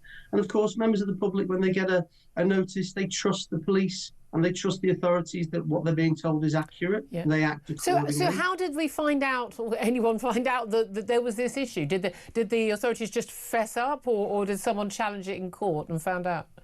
Well, it appears that the authorities didn't fess up until somebody did challenge it in court. Shocker. What a surprise. But these were people. It's not like the camera was faulty and they were speeding and they should have got done, but on a technicality they're getting off. These were people who were obeying the speed limit, and then the speed limit went down, and then they were clocked when they had every right to still be slowing down to the next speed limit. But I mean, so people, we're told that there could be compensation, but 40% of cameras on motorways and A roads had the fault. So, in terms of people, are they going to get their money back? What's going to happen? Are they going to be able to sue? Well, potentially, yes. I mean, the ramifications of this are really far-reaching. I can feel you rubbing your hands with glee there at Freeman & Co. Possibly. The number of cameras, it says a lot that on the strategic motorway network and on the A roads there are 4,500 cameras, and 40% of the whole network of these HADEX cameras. Yeah. The window is quite narrow in terms of the 10-second period and who would be caught by that. But you have to think about the consequences of a speeding conviction. It could be that someone's disqualified from driving, which means they may lose their job. Yeah. It could be certain jobs, driving jobs, require that you have no more than 6 points or less than 6 points. People could lose their livelihoods. It isn't just about 3 points. Although, again, it's one of those things when you're driving along and you find someone and they're doing, 29, you think, I know perfectly well you've got 9 points in your licence right now. I'm kind of the view, if you've got 9 points in your licence, you kind of, I'm not that sympathetic. I'm not sure I want you on the roads anyway. But I mean, there's speeding on a motorway, and again, there's a difference between someone doing 100 on a motorway or someone doing 75, isn't there? I mean, there just is. Yeah. I mean, one of my personal bugbears is that the number of speed cameras we have is so high now, and they operate in such an arbitrary way that really and truly, the number of offences I see at 24 and a 20 in London that are prosecuted. And you think to yourself, well, if a police officer had been driving behind that car, may they have stopped them? Probably not. And if they did, would they really prosecute a driver? Can you really tell the difference between 20 and 24 as you're driving along, watching the traffic and all the other things? But I suppose the argument is, we know the law, we can agree. I mean, I think what most people would feel is, if you're going to enforce that law, can we enforce all the other laws as well? No one minds if all laws are enforced. It's when we see you can shoplift, you can ride basically a motorbike effect along the pavement and no one does anything about it, even when the police are standing there. But people are being done for being a few miles per hour over, even on a busy road or an open road in the middle of the night. But people they'll be getting their money back. So that's a good thing. But the main thing here is, you can't always trust the technology. And if you think that you're in the right, you didn't do anything wrong, do always question these things. Edward Atkinson, Senior Solicitor at Freeman & Co. Very much appreciate you joining us for that. Again, this is the problem with all this camera technology and all the technology we've got on everything, and, supposed to get criminals as well. It's not always that reliable, is it? Coming up, we are going to be talking to Lord McKinley, the Conservative peer. Talked to him about lots of the big stories doing the rounds today. And love to get your thoughts on everything as well. 0344 499 1000 is the number to call. This is Talk.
Across the UK, on DAB+, on YouTube, on your mobile, and on your side.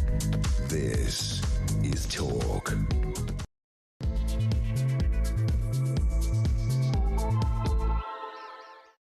Good afternoon, welcome back to the show. Thank you very much for your company. This is Talk, the home of common sense, and I'm Julia Hartley-Brewer. Whether you're listening on DAB+ radio or on your smart speaker, watching on YouTube or your connected device, thank you, as always, for taking the time to watch and to listen. I'm with you all the way until 1 o'clock. Delighted to say Tom Slater, editor of Spiked Online, is also with me. Coming up, we are going to be talking more about Donald Trump and that $10 billion lawsuit against the BBC. Doctors going ahead with their strikes as of 7 o'clock tomorrow morning, despite the flu outbreak. And we're also going to be talking more about the horrific case of the former Royal Marine Paul Doyle, who basically rammed his car into people celebrating Liverpool's victory parade back in May. And the evidence that came out in court from the prosecutor in his 2-day sentencing hearing, it's ongoing again today, absolutely horrific, even as he was hitting, innocent men, women, children, prams, for goodness sake. He was just shouting, get out of the effing way, angered by people being in the way rather than remorseful, and certainly not fearful for his life as he had originally claimed. Thank God for that dash cam footage, to actually prove what really went on in that car. Tom Slater, thank you again once again for joining us. Going to be talking to Lord McKinley about some of the bigger stories in the news today, but just want to start with you on junior doctors. Ignoring calls to scrap this 5-day strike. Wes Street, the Health Secretary, very much ramping up. This is, this is the worst possible week to do it. Put the strike in January. They've offered a deal. The government, they've had a 29% pay rise. They want another 26% pay rise. Obviously, this is over a period of years, but way out of skew from what other public sector workers and certainly private sector workers are getting. But a lot of the issues are about training availability and the cost of all the exams and things that these medical students have. And there'd be lots of offers on that front, but the BMA is basically saying no, we're going ahead. They've had a vote. They've had more than, I think it was about 2/3 of doctors voted, and the majority voted to go ahead with the strike, despite the outbreak of flu and a huge number of cases in the hospitals.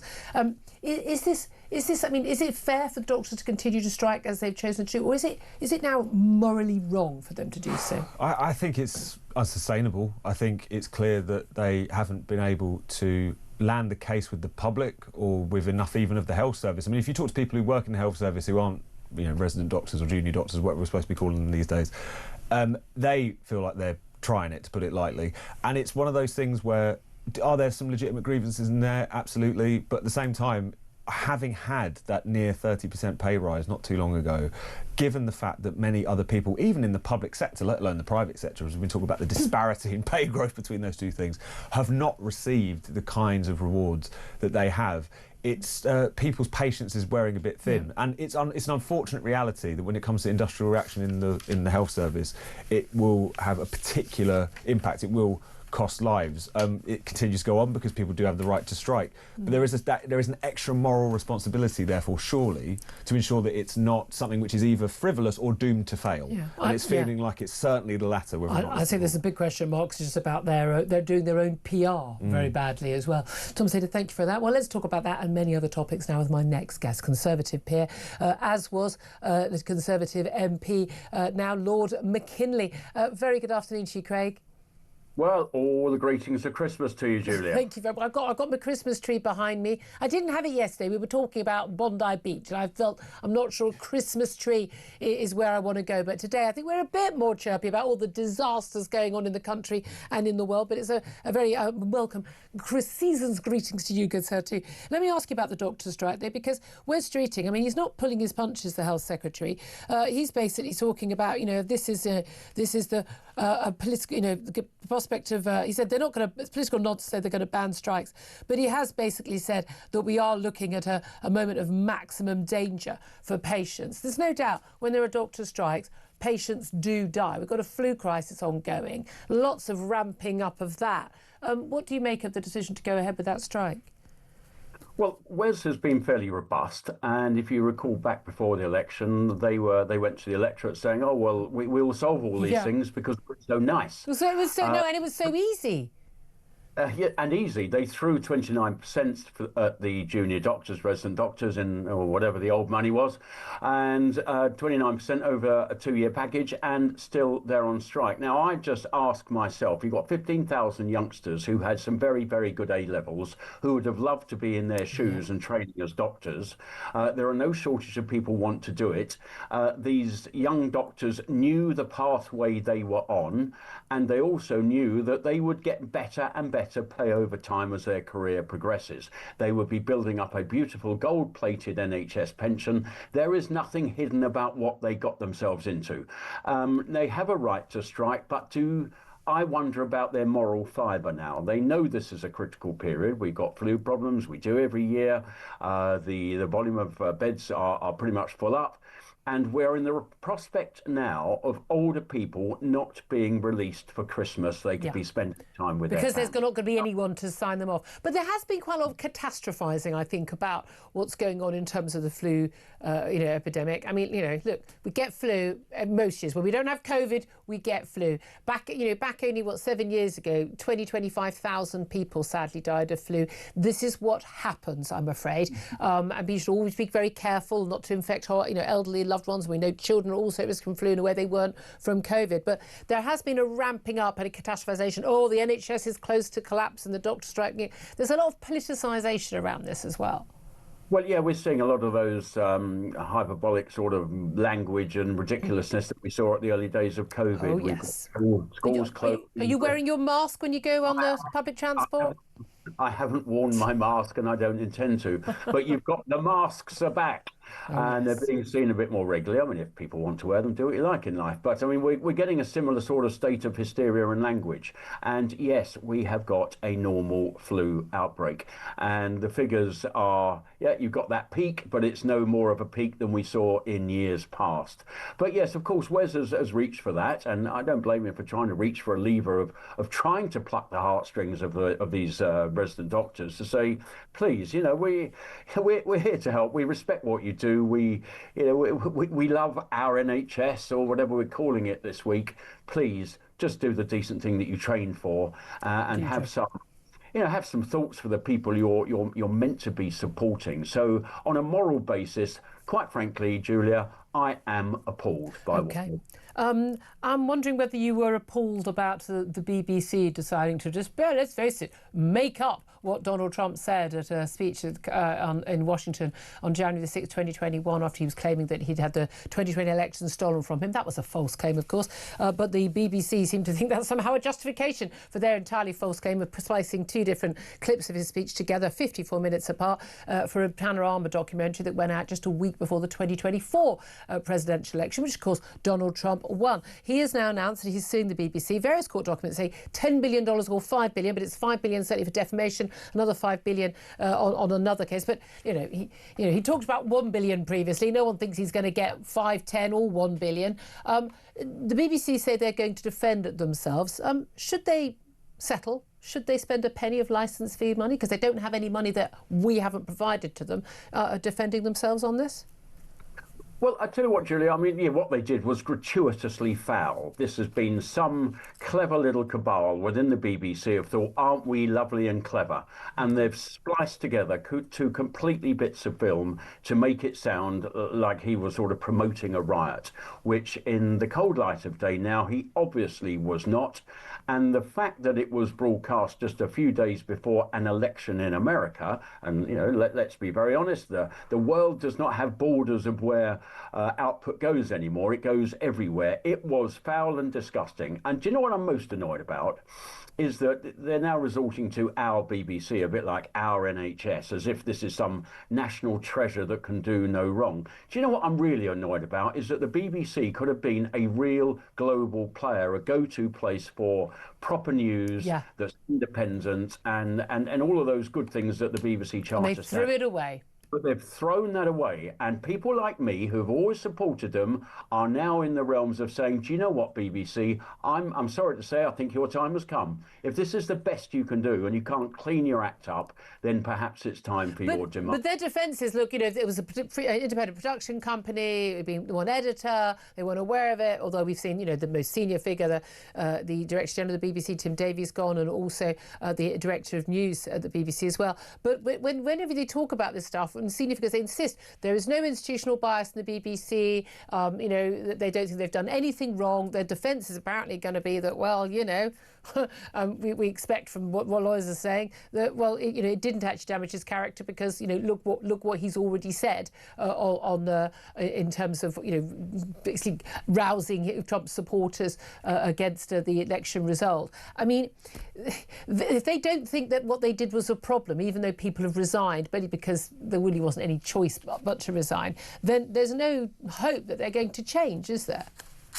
Well, no, if they can't accept themselves that what they did was just, just an attempt to smear a character, whether they like him or not, it's not the BBC's role to like him or not. The BBC's role is to report impartially. And it wasn't just done once on that Panorama show, it was done again on a Newsnight some time afterwards. So it wasn't one freak accident and somebody wasn't looking in the right way. This happened twice. Now, I think the BBC have now accepted in many things that they're not doing correctly, and you have to extend that to their coverage of Gaza and Palestine, and also within my ambit of interest is the whole climate issue, because it's so obvious that the way they, if you have high winds, it's climate change. Get a bit more snow, climate change. Windy, climate change. A bit of hot weather, climate change. Whatever you fancy, it's down to climate change. Any weather disaster anywhere around the world, even when the experts are really clear, whether it's a flooding, whether it's a hurricane, every single time, and literally experts are going, no, that's not true. There's flooding every year and has been since time immemorial, etc., etc. Well, I don't think it's just Trump. I think it's across a whole range of issues they are now found wanting. And me, as a British person who's paid my BBC licence, who has sort of treasured its output over many years, they have failed me and many others. Yes, you're done. Can I say, talking of the net zero side of things, I imagine you rather welcomed, I know as a Conservative, former Conservative MP, Kemi Badenoch, your leader, announcing this week, basically dumping not just relooking at net zero policies, but dumping an awful lot of net zero policies, ending those subsidies for electric vehicles, and ending that we're planning to scrap the ban that was due to come in in 2030 on the sale of new petrol or diesel, even hybrid cars. Now, you and I have been saying for a very long time, A, this was a dumb policy, and B, that this policy would not survive contact with reality. We know the EU is looking at, removing their ban or delaying it. The form so far has been delaying these things until they're sort of politically kicked into the backwater. But do you welcome this complete change of policy from Kemi Badenoch? Well, not really confidence, actually, Julia. When I was ill in St Thomas's Hospital, having just had my arms and legs amputated, I organised a rebellion against the statutory instrument that was going to introduce all this under... God, we love you for this.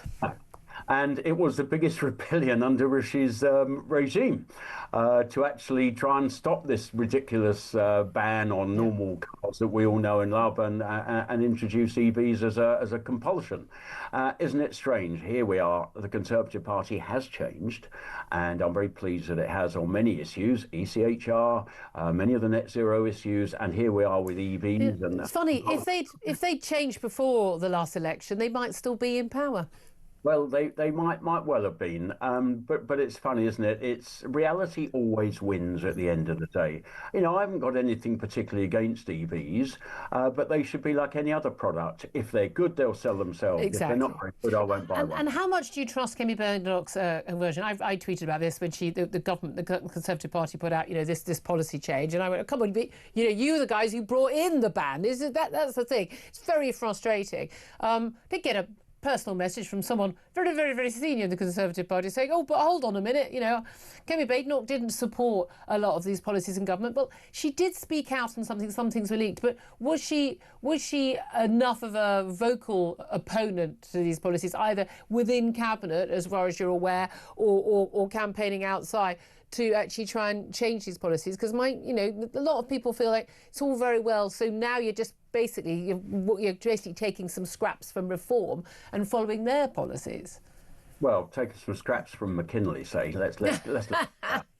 But no, I do think Kemi does actually believe these things. I mean, obviously, you don't know what goes on behind the doors of Cabinet, but I suppose people have to make a choice in life. They either stick with it and have to vote for some things they perhaps at the time don't like, so they can stay in the game and have some influence, or they use the card once, which I'm afraid is probably why I was never a minister. You can use the card once and say, I'm not going to support that, and flounce out. Yeah. But that's something you can only play once. So it's a little bit more of a complex game than it first appears. Can I ask you just about Labour, just very briefly as well, because we've had Keir Starmer appeared at the liaison committee of MPs for an hour and a half yesterday, and again, I mean, again, I try and watch these things, but you know what? Sleep always calls to me. What can I say? But it's very interesting that it's one person who never puts me to sleep is the just outrageous comments of Dale Vince. He's also, again, somebody who's been, what a surprise, has made millions from the subsidies from net zero. But yesterday he basically blamed Israel for the Bondi Beach massacre and basically said that Netanyahu, because of actions in Gaza, responsible. And he said basically that Netanyahu wants anti-Semitism to be a thing. It validates him. He acts to make it so, as if anti-Semitism somehow isn't a thing, despite all the evidence to the contrary. Dale Vince, sports his cafe, has basically the politics of the sixth former, and we see, people, pro-Palestinian marches. We've seen activists celebrating and dancing and shouting "Globalised Intifada" at Oxford University and everywhere else, and this all carrying on. This man there is given £5 million to the Labour Party. Keir Starmer claims that he's very much doing everything he can to root out anti-Semitism, and yet he's taking money from a man who is basically saying, "Is it a thing?" Well, you'll excuse me if I don't blast into Dale Vince too much, because he has a tendency to issue writs all over the place, and there's quite a number of you can issue one any time to me. Very many friends and colleagues. So, I didn't particularly want a writ for Christmas, but I'm afraid he's like many on the left. They can't sort of help themselves on the whole subject of anti-Semitism. They just sort of make this relationship between how you can make a relationship of the Hanukkah Christmas party on Bondi Beach, people with children enjoying themselves for a holiday that means a lot to them, how that can be conflated with what a government somewhere else in Israel, that you may agree with or not, is doing, is a leap that I can't even fathom. Yeah.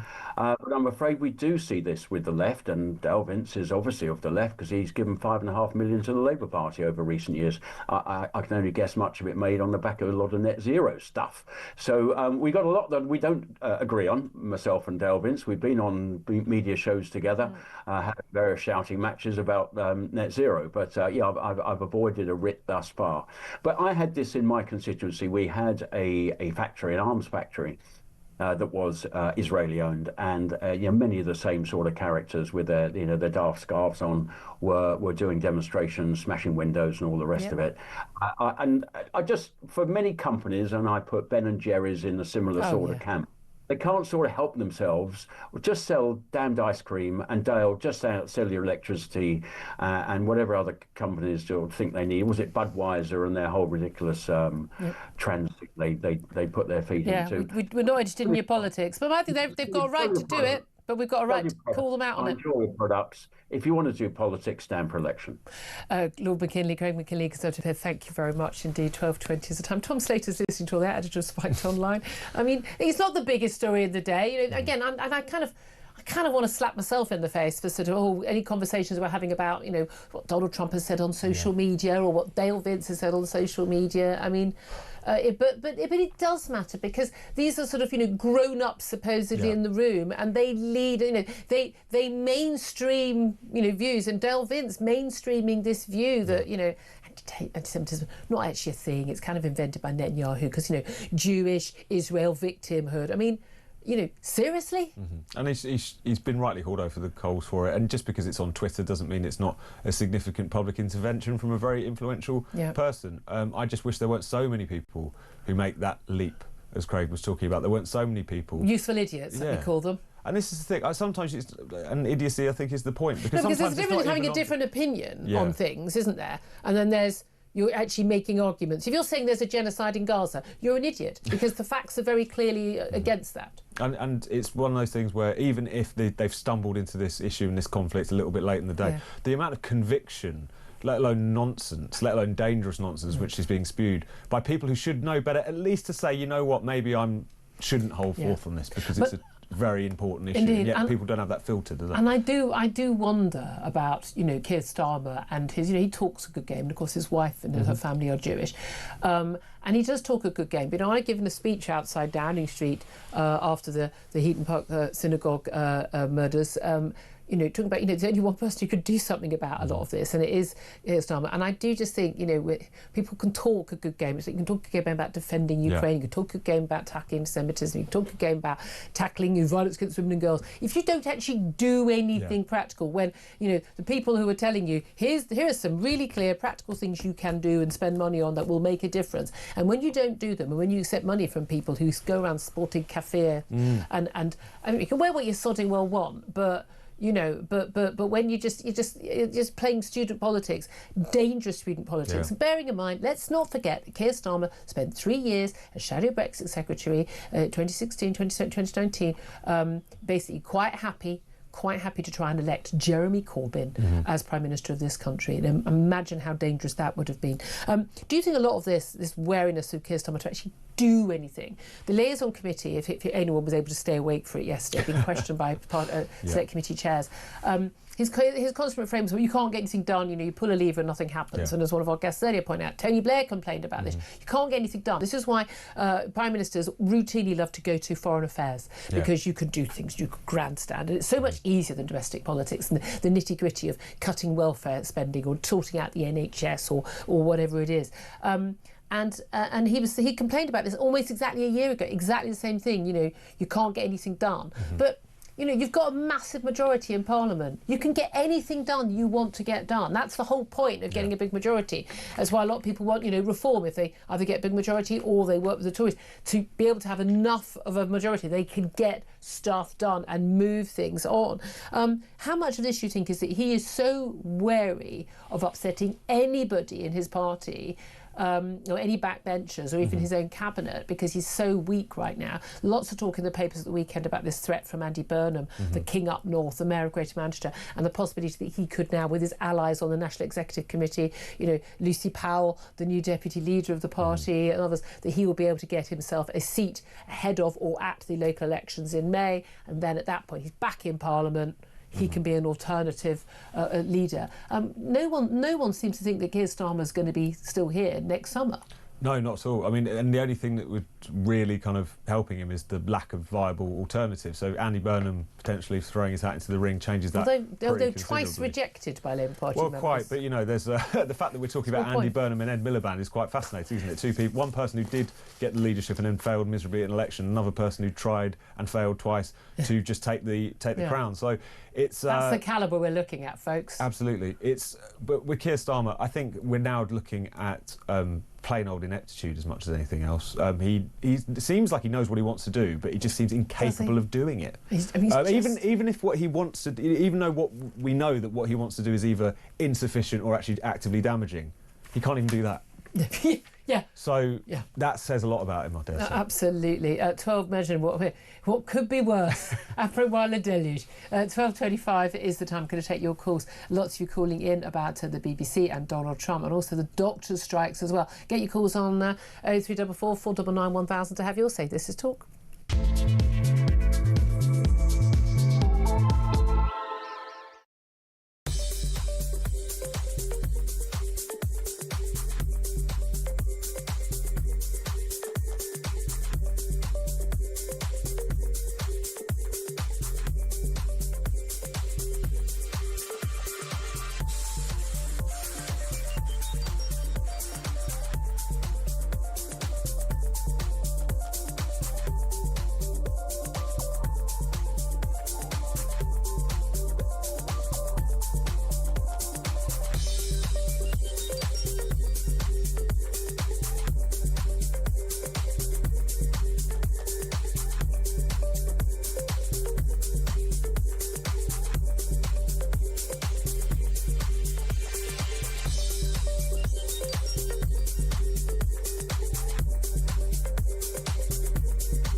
the Talk app. You can watch, catch up and listen to all your favourite shows and podcasts anytime, anywhere, all on the Talk app. Watching and listening to Talk just got easier. There's now only one place for the home of common sense. So head over to your App Store or Google Play and search Talk now.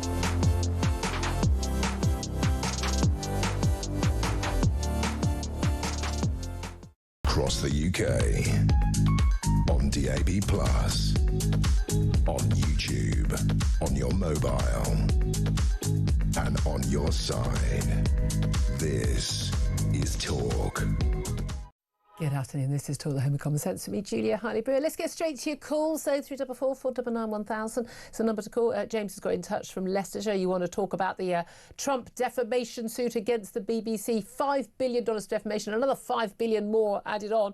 What do you make of it, and do you think he's right to do it? Absolutely right. The BBC were a total disgrace. We should be suing the BBC for misinforming the nation. Oh, cool. Oh, I'm loving your work. Yes. What the devil do they think they were doing? We should sue the BBC. The Labour Party sent 200 helpers to try and get Biden in at election time. Similar sort of thing to this. Have we got a bunch of socialists running the BBC as magnificently well as they're running the country? Because I think it's time that, we should fight, and take up Trump's words. We are totally abused by this set of people who think we should know what they think we should know. And the final point is the BBC should be, and there should be heads rolling further if they're not, absolutely insured for defamation of character. Yeah. Well, they must, exactly. It must be covered by insurance, surely. Well, you would have thought so. So I've got that off my chest, Julia. You're far better at putting into words whatever. No, I love the line that they want us to know what they think that we should know. I think that is the absolute killer line there, James. Thank you for your call. I very much appreciate that. I love that. We should be suing them for deceiving us, especially if we're having to pay for a service. And they're deceiving us, and especially Panorama. When Panorama did a night, wow, that's the top-notch journalism in the country. Not anymore. No, exactly. And that's the thing that is a thread throughout all the discussions about the BBC, isn't it? Is that we all remember when it wasn't nearly as bad as it is now.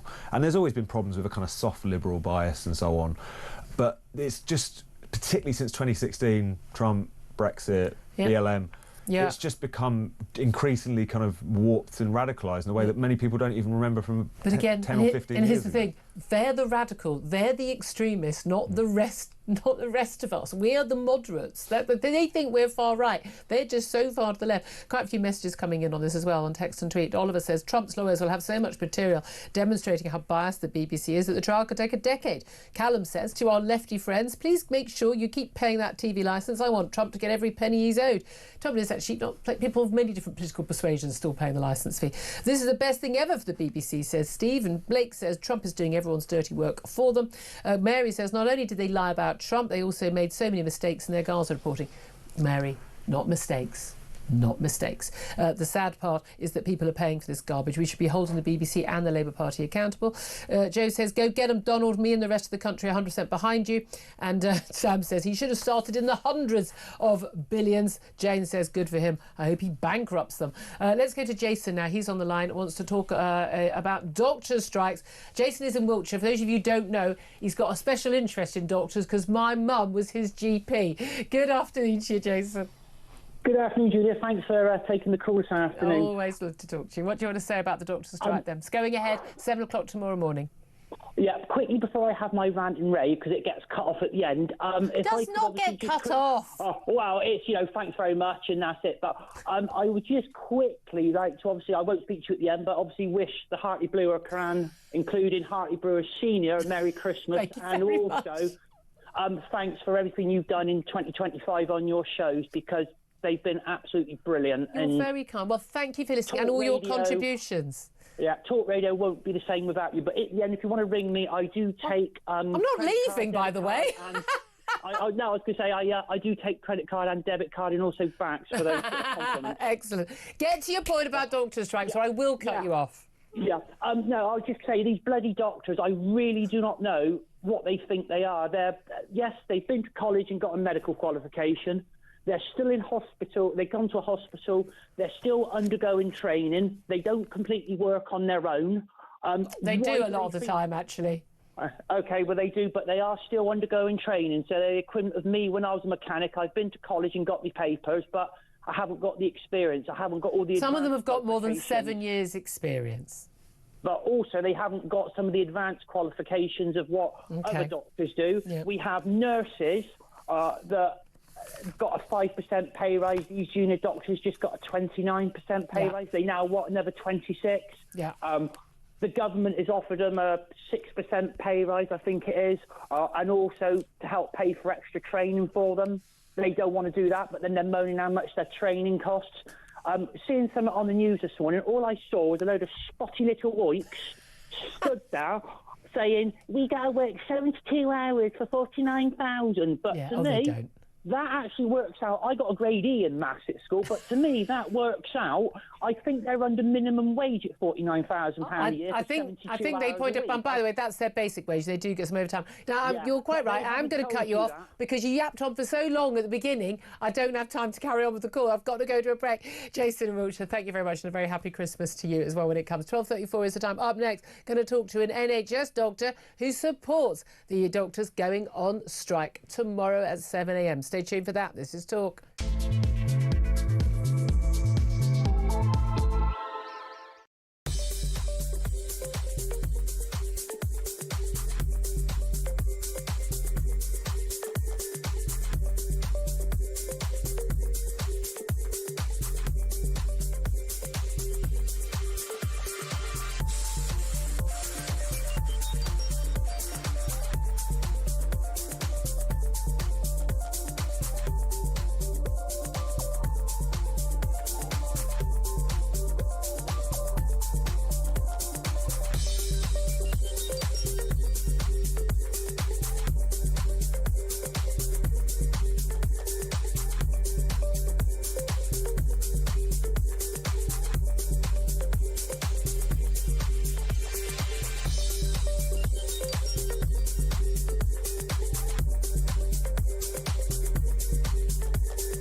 Across the UK, on DAB+, on YouTube, on your mobile, and on your side. This is Talk. Very, very good morning. Afternoon. Welcome back to the show. 12:36 is the time. Let's talk about junior doctors. They are going on strike tomorrow, 7 a.m. for 5 days. This is after a vote was announced yesterday by British Medical Association members of the resident doctors. We used to call them junior doctors, which basically asked them whether they still wanted to go ahead with that strike. Certainly, context of the flu outbreak, big concerns about the rising number of patients needing to be hospitalised and whether or not it was the right time to strike. So It's been condemned by the Health Secretary, Wes Streeting, but no, they will be going ahead with 83% of the members who took part, well over 60% took part in that vote, say, yeah, we want to go ahead. They're requiring, demanding a 26% pay rise on top of the 29% they had, this covering a couple of years, of course, and they also want some other changes to the training jobs available to them. Well, let's talk about this with Dr. Basha Mukherjee. She's an NHS GP. And Basha, you are very much in support of doctors going on strike. Tell us why. Well, first of all, Julia, I wanted to thank you for supporting doctors in the conversation that we just had before the break. It's nice to actually hear you say positive things about doctors as well. And this is the issue here. I'm a GP. I don't get to strike myself, but this strike is about something that affects healthcare across the board. And the truth is that the way the NHS is going, the way that we're seeing corridor care, the way that even on non-strike days and non-sort of winter days, we're seeing such dire levels of pressure on NHS and services across the board. We need doctors to stay. We need to retain the staff that we have paid in taxpayers' money to train, and they're all leaving. We are losing the best brains in the country to other countries. We're not losing that many. Can I just ask you, if we've got a massive shortage of doctors and we've got people being, as we do, people, I've had one of my own family members left in a corridor with a broken pelvis for 24 hours on a trolley in the corridor, and this is happening. How on earth does doctors going on strike for 5 days, one of the busiest times of the year, help those patients? What a load of nonsense. Well, I will say that strikes are never an easy choice to make. And they seem a very easy choice for the BMA. Sure, the people that have made this choice, they've done this with none of us actually come into medicine trying to think about how we can basically shirk our responsibility. This is not what this is about. And I don't think that the people that go on strike are trying to do that at all. I think what we're trying to do is fight for our rights, because if we don't, the alternative is far worse. I'm worried that the doctors who perhaps are not going on strike, they're actually going into private sector, or they're leaving the country, or they're leaving the NHS or the entire healthcare system. OK, but you say this. There is a concern about this. And again, I have no issue with doctors who are highly trained, highly qualified individuals being paid very well. I genuinely, not just because I'm a doctor's daughter that I think this. It seems to me to be blatantly obvious that the people who've worked that hard do that job. We want the good people to be going into medicine, so we're going to have to offer competitive salaries. But we are not talking about 50% of doctors leaving the NHS. We're talking about a small number who leave. And largely when people talk about the issues why they're leaving because of, work-life balance rather than pay. That's not the only issue. And that is something that's worth talking about. And certainly Wes Streeting, the Health Secretary, who obviously thought that dealing with the doctors was going to be very, very easy because he was a Labour Health Secretary, not a Conservative Health Secretary, walloped over a 29% pay rise, backdated. It was over a few years. Completely accept that. But everyone said at the time, including me, they're going to come back for more. And within 24 hours, the BMA representatives said, yes, we're going to come back for more. Now, Wes Streeting has offered some of the other issues, which I think are completely legitimate concerns from BMA representatives about the number of training places available to qualified doctors and the cost of the exams and things like that. Those are all perfectly valid. And he's offered big concessions on that. So this isn't about patients. This is about wanting more money in their pockets. Let's just and in return for that, they're willing to go on strike at one of the busiest times of the year, and patients will die. That's the reality. How can that be morally justified? It's not morally justified at any point, really. You just justified it. Let me just clear this, that the hospitals have been given plenty of notice, and there are going to be consultants. They're going to be staffed adequately to cover these shifts. And this is where the problem is, that even on days that we have plenty of notice for the hospitals, when there's no strikes happening, they are not meeting minimum staffing requirements. And this is part of the reason why we're seeing the issues with the backlog of operations, backlog in terms of A&E waiting lists and all of these things. And we're talking about, is it an unexpected strike? I think it's not, because actually a year ago when Wes Streeting and the BMA and the residents made the deal, it was about full pay restoration, and Wes Streeting has not been able to deliver that full pay restoration. He has not been able to keep up with the deal that he made himself. So actually, I don't think it's something about, oh, they were given a pay rise and then they want even more. They didn't get the full deal. And also, when we're talking about what the government has done so far in terms of offering training positions, first of all, there's contention as to whether or not the training positions will actually result in actual more doctors on the ground. There's definitely conversation about these are being potentially repurposed shifts where doctors who are already working at the trust grade level, they're just being relabeled as trainee doctors. But also, 30,000 doctors apply for 10,000 posts, which has left 20,000 doctors with no career. Which is insane. And I completely agree with the BMA about that. It is insane. We're paying 250 grand to train doctors and then we haven't got posts for them. And then we're going, we haven't got enough doctors, let's import some abroad. I mean, it is absolutely crazy. That said, by the way, the BMA colluded along with the government on limiting the number of places joined because, of course, you've got a lot more power if doctors, there aren't just, easy to find doctors everywhere. But this is the thing, you talk about full pay restoration. A lot of these claims that the BMA makes about doctors' pay are totally spurious. They're based on a 2008 date. This date that was chosen very specifically because of where pay was at that point. And lots of things changed. And depending whether you use RPI or CPI as your rate of inflation, it's nothing like the pay cut they've had. But here's the reality check. You know what? No one's got richer since the economic crash in 2008. No one's got richer since the lockdown, apart from, I don't know, Michelle Mone and a few others. Most people, whether it's public sector or private sector, have done really badly as a result of that, and they're paying the cost of it.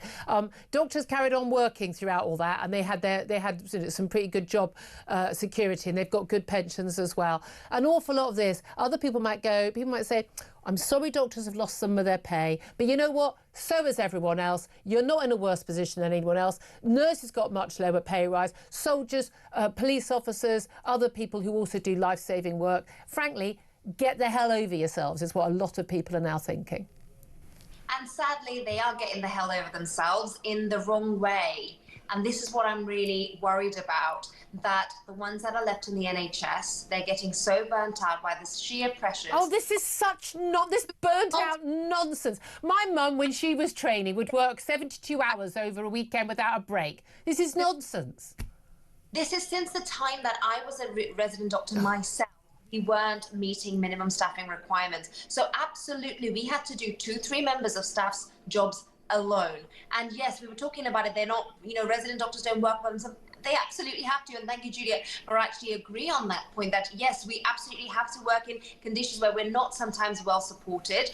And this results in more, and this has actually been, validated by actual figures as well in terms of the number of sick leaves that have gone up since COVID as well in the NHS. And that's reflected, if they don't get a chance to get their needs met, people are going to find a way out, whether that's taking sick leave, whether that's going part-time, or whether that's going, doing only a few days a week in the NHS. I mean, people have heard about GPs doing part-time work at the moment because they're not getting remunerated, and in that spare time... No, that's not why they're doing GPs are working part-time because they had such a big pay rise about 20 years ago. They can afford to work part-time and do a 3-day week. Now, I'm a GP myself. Majority of my colleagues are doing side hustles. I've had to do side hustles the entire time I was at medical school whilst doing full-time work. Oh, sorry, let me get my little violin out. Oh, your side hustle. When you were at medical school, sorry, I waitress my way through college. Get over yourself, students work. This time is not... Are you really... Can I just clarify, as much as I appreciate you being on the show, you are so busy and so overworked, Basha, we can't hear both at the same time. You're so busy and so overworked, you've taken 15, 20 minutes out of your massively frantic day to talk on the radio. That's how busy you are.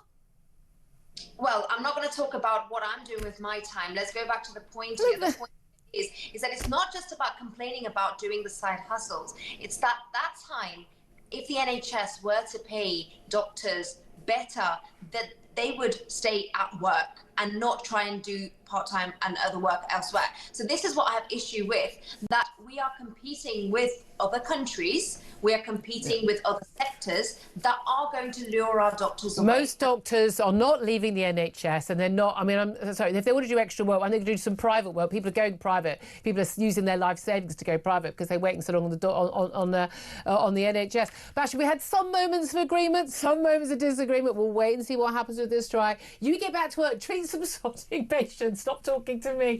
Dr. Basha Mukherjee, she's an NHS GP. Tom Sage, just a quick response to that. Well, spirited debate, that's what you want here on Talk TV. But all these doctors saying they're really rushed, and then I appreciate them coming on air, but like, not that busy. But you can't complain for that if you're trying to book them, you know. I am, but I appreciate her coming on. And you make time, don't you? You make time for Julia Hartley-Brewer's show, regardless of how busy you are. Sometimes. So, but, you know, it's...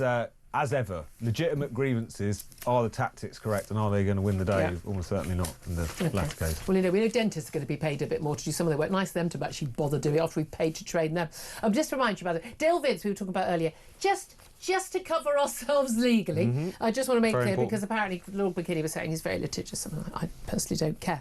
But I know I don't say anything that is incorrect about him. However, he wrote, I'm saying he's been criticised. A lot of people say absolutely outraged about his views and his comments about the anti-Semitic terror attack at Bondi Beach. This is Dale Vince criticised Benjamin Netanyahu, the Israeli Prime Minister, because he basically criticised the Australian Prime Minister and their support for a Palestinian state, and the Israeli PM had said anti-Semitism was a cancer that spreads when leaders remain silent. Dale Vince wrote, nothing to do with Israel committing genocide in Palestine then. Netanyahu wants anti-Semitism to be a thing. It validates him. He acts to make it so. Morally repugnant is how Tory leader Kemi Badenoch described that.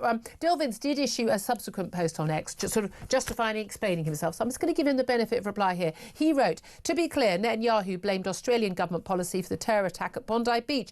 I find that outrageous. Australians surely will too. I pointed out what I believe to be an obvious and logical thing. It is far more likely that Israeli policy, not Australian policy, is the cause.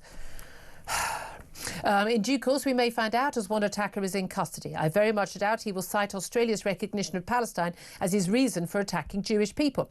Netanyahu is trying to gaslight us all and tries to use this atrocity to support his arguments. I find that morally repugnant as well as illogical. If I've not been clear enough, I condemn all acts of terror and all forms of racism. There you go, Dale. That was your defence. I don't think it flies, but there we are.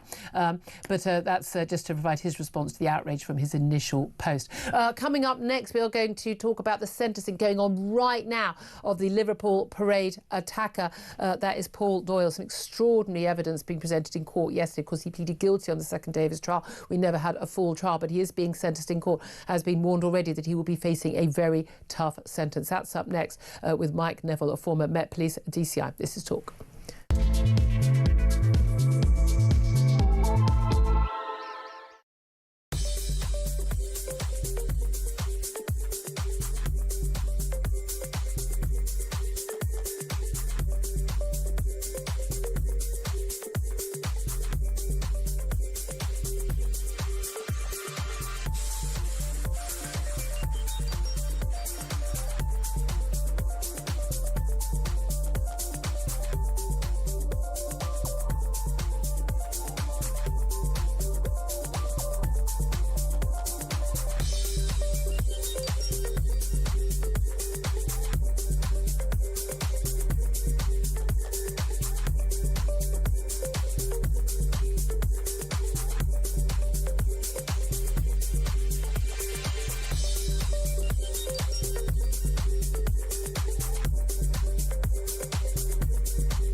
The Talk app. You can watch, catch up and listen to all your favourite shows and podcasts anytime, anywhere, all on the Talk app. Watching and listening to Talk just got easier. There's now only one place for the home of common sense. So head over to your App Store or Google Play and search Talk now.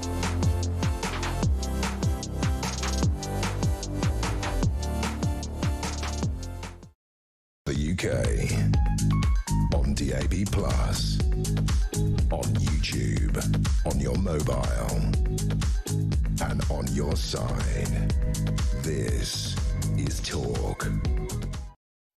Good afternoon, welcome back to the show. So approaching 12:53. Let's turn our attention now to what's actually happening live in court at Liverpool Crown Court, where we are seeing the sentencing of Paul Doyle. He's, of course, the Liverpool parade driver who pleaded guilty on the second day of his trial to an extraordinary number of charges in which he had he run over more than 130 people during that Liverpool FC parade. Originally, I think many of us thought that actually he'd lost his way, he was scared and people were banging on the car doors, but actually no, his dash cam footage, as revealed by the prosecuting counsel yesterday in court as part day one of his sentencing, revealed actually quite the opposite.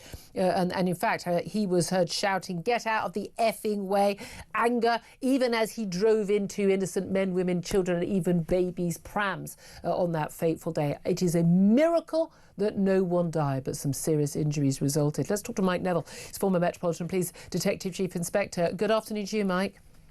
It's good afternoon, Julia. I've been watching it live myself, the sentencing. Yeah, it is extraordinary what we heard from the case yesterday. We know there have been gasps in court when the court was shown the first time in full this footage from this dash cam. Showing that actually his version of events, his sort of, this claim we thought, and I think a lot of us thought originally it was a terrorist attack, it had all the hallmarks of an Islamist terror attack. Then it was this guy, we thought, was he drunk? No alcohol, no drugs. And then we thought, well, maybe he was scared and he was out of control in the car. Quite the opposite from the evidence we heard yesterday. Yeah, absolutely. My initial, the initial thing was, of course, a terrorism. Then we heard he was a former soldier, and we thought, is it PTSD or something like that?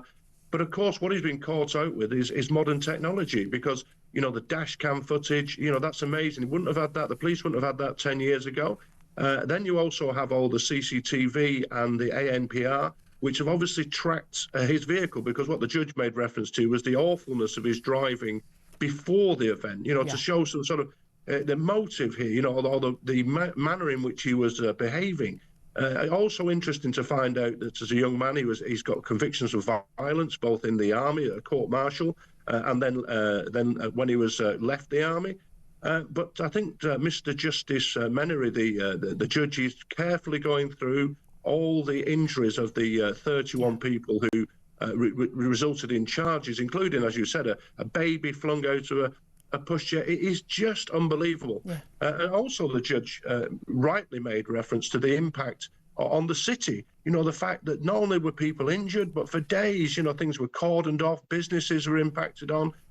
Just a dreadful but incident. But also a day of celebration. And again, some of the testimony, the victims' impact statements, the mother who was injured herself, but seeing her baby's pram and her baby flung out and thinking for a moment that her baby was dead and that she would die, and she has other young children. I mean, those 30 seconds, the worst 30 seconds of her life. You're never going to unlive that experience. But this is the thing. I think a lot of us got the impression very early on, once we realised this was a British man. He was a local man, father of two, and ex-Royal Marine. And again, was it PTSD? But this Mr. Ordinary, happily married guy, the neighbours liked him, everyone at work liked him, no issues, no drink, no drugs, and it must have been this moment of madness. But there's, as you say, there's evidence that he was driving erratically, he was angry. We can't say some of the words he was using, but genuinely, the footage shows as he was driving into children and driving over people, reversing and driving over them again. He was angry that people were in his way. And there's extraordinary testimony from one of the heroes of the day, actually, who the car stopped by him. He opened the door, grabbed in and basically, grabbed the stick and basically put it into park to try and slow the car down. An incredibly brave thing to do. He didn't know whether it was a terrorist attack or not, but just the whole thing is extraordinary. But do you think, has PTSD at all, been part of this at all? Is there any defence being offered for what he did on that day? Not really, no. It's just being described as an extraordinary incident. But I think it's more than just that a moment in time. He's obviously very, very angry, and due to his driving, they've tracked him in the dash cam. So he's obviously very angry on that day. It wasn't just a momentary thing. And this has just brought out the absolute worst. The sort of Mr. We hear about, Dr. Jekyll and Mr. Hyde. Yeah. Well, obviously, literally, you've got Dr. Jekyll who's living with his family, who's turned his life around, not had any convictions for some 30 years, runs a business, and then suddenly this completely lost it. Yeah, completely lost it. And then you'd think any rational person, having hit some people, you would think, whoa, time to stop. Yeah. But to keep on going, and the guy who put the park brake on said, you could hear him trying to rev the engine even as that went off. He was pressing down the accelerator. It is just extraordinary. We haven't actually got to the point. I know this is all happening. Ian Collins is here right now, and we'll be hearing in his show, the actual sentence, because the judge is summing everything up right now. But he's certainly, a lot of the headlines today, he told the police after being arrested, I've ruined my family's life. But certainly, I can't see any mitigating circumstances at this point. Thank God no one died and there's not a murder charge there. This is just GBH, attempted GBH, 17 charges of that and many others. But realistically, victims as young as 6 months and as old as 77, he's going away for a very long time. Yeah, absolutely. You never know with sentencing. I'd expect at least 15 years or something, at least. But, we just don't know. I can honestly say the judge he's summing up is very good. He's taken into account all the victims. As I say, he's taken into account the impact on the city. But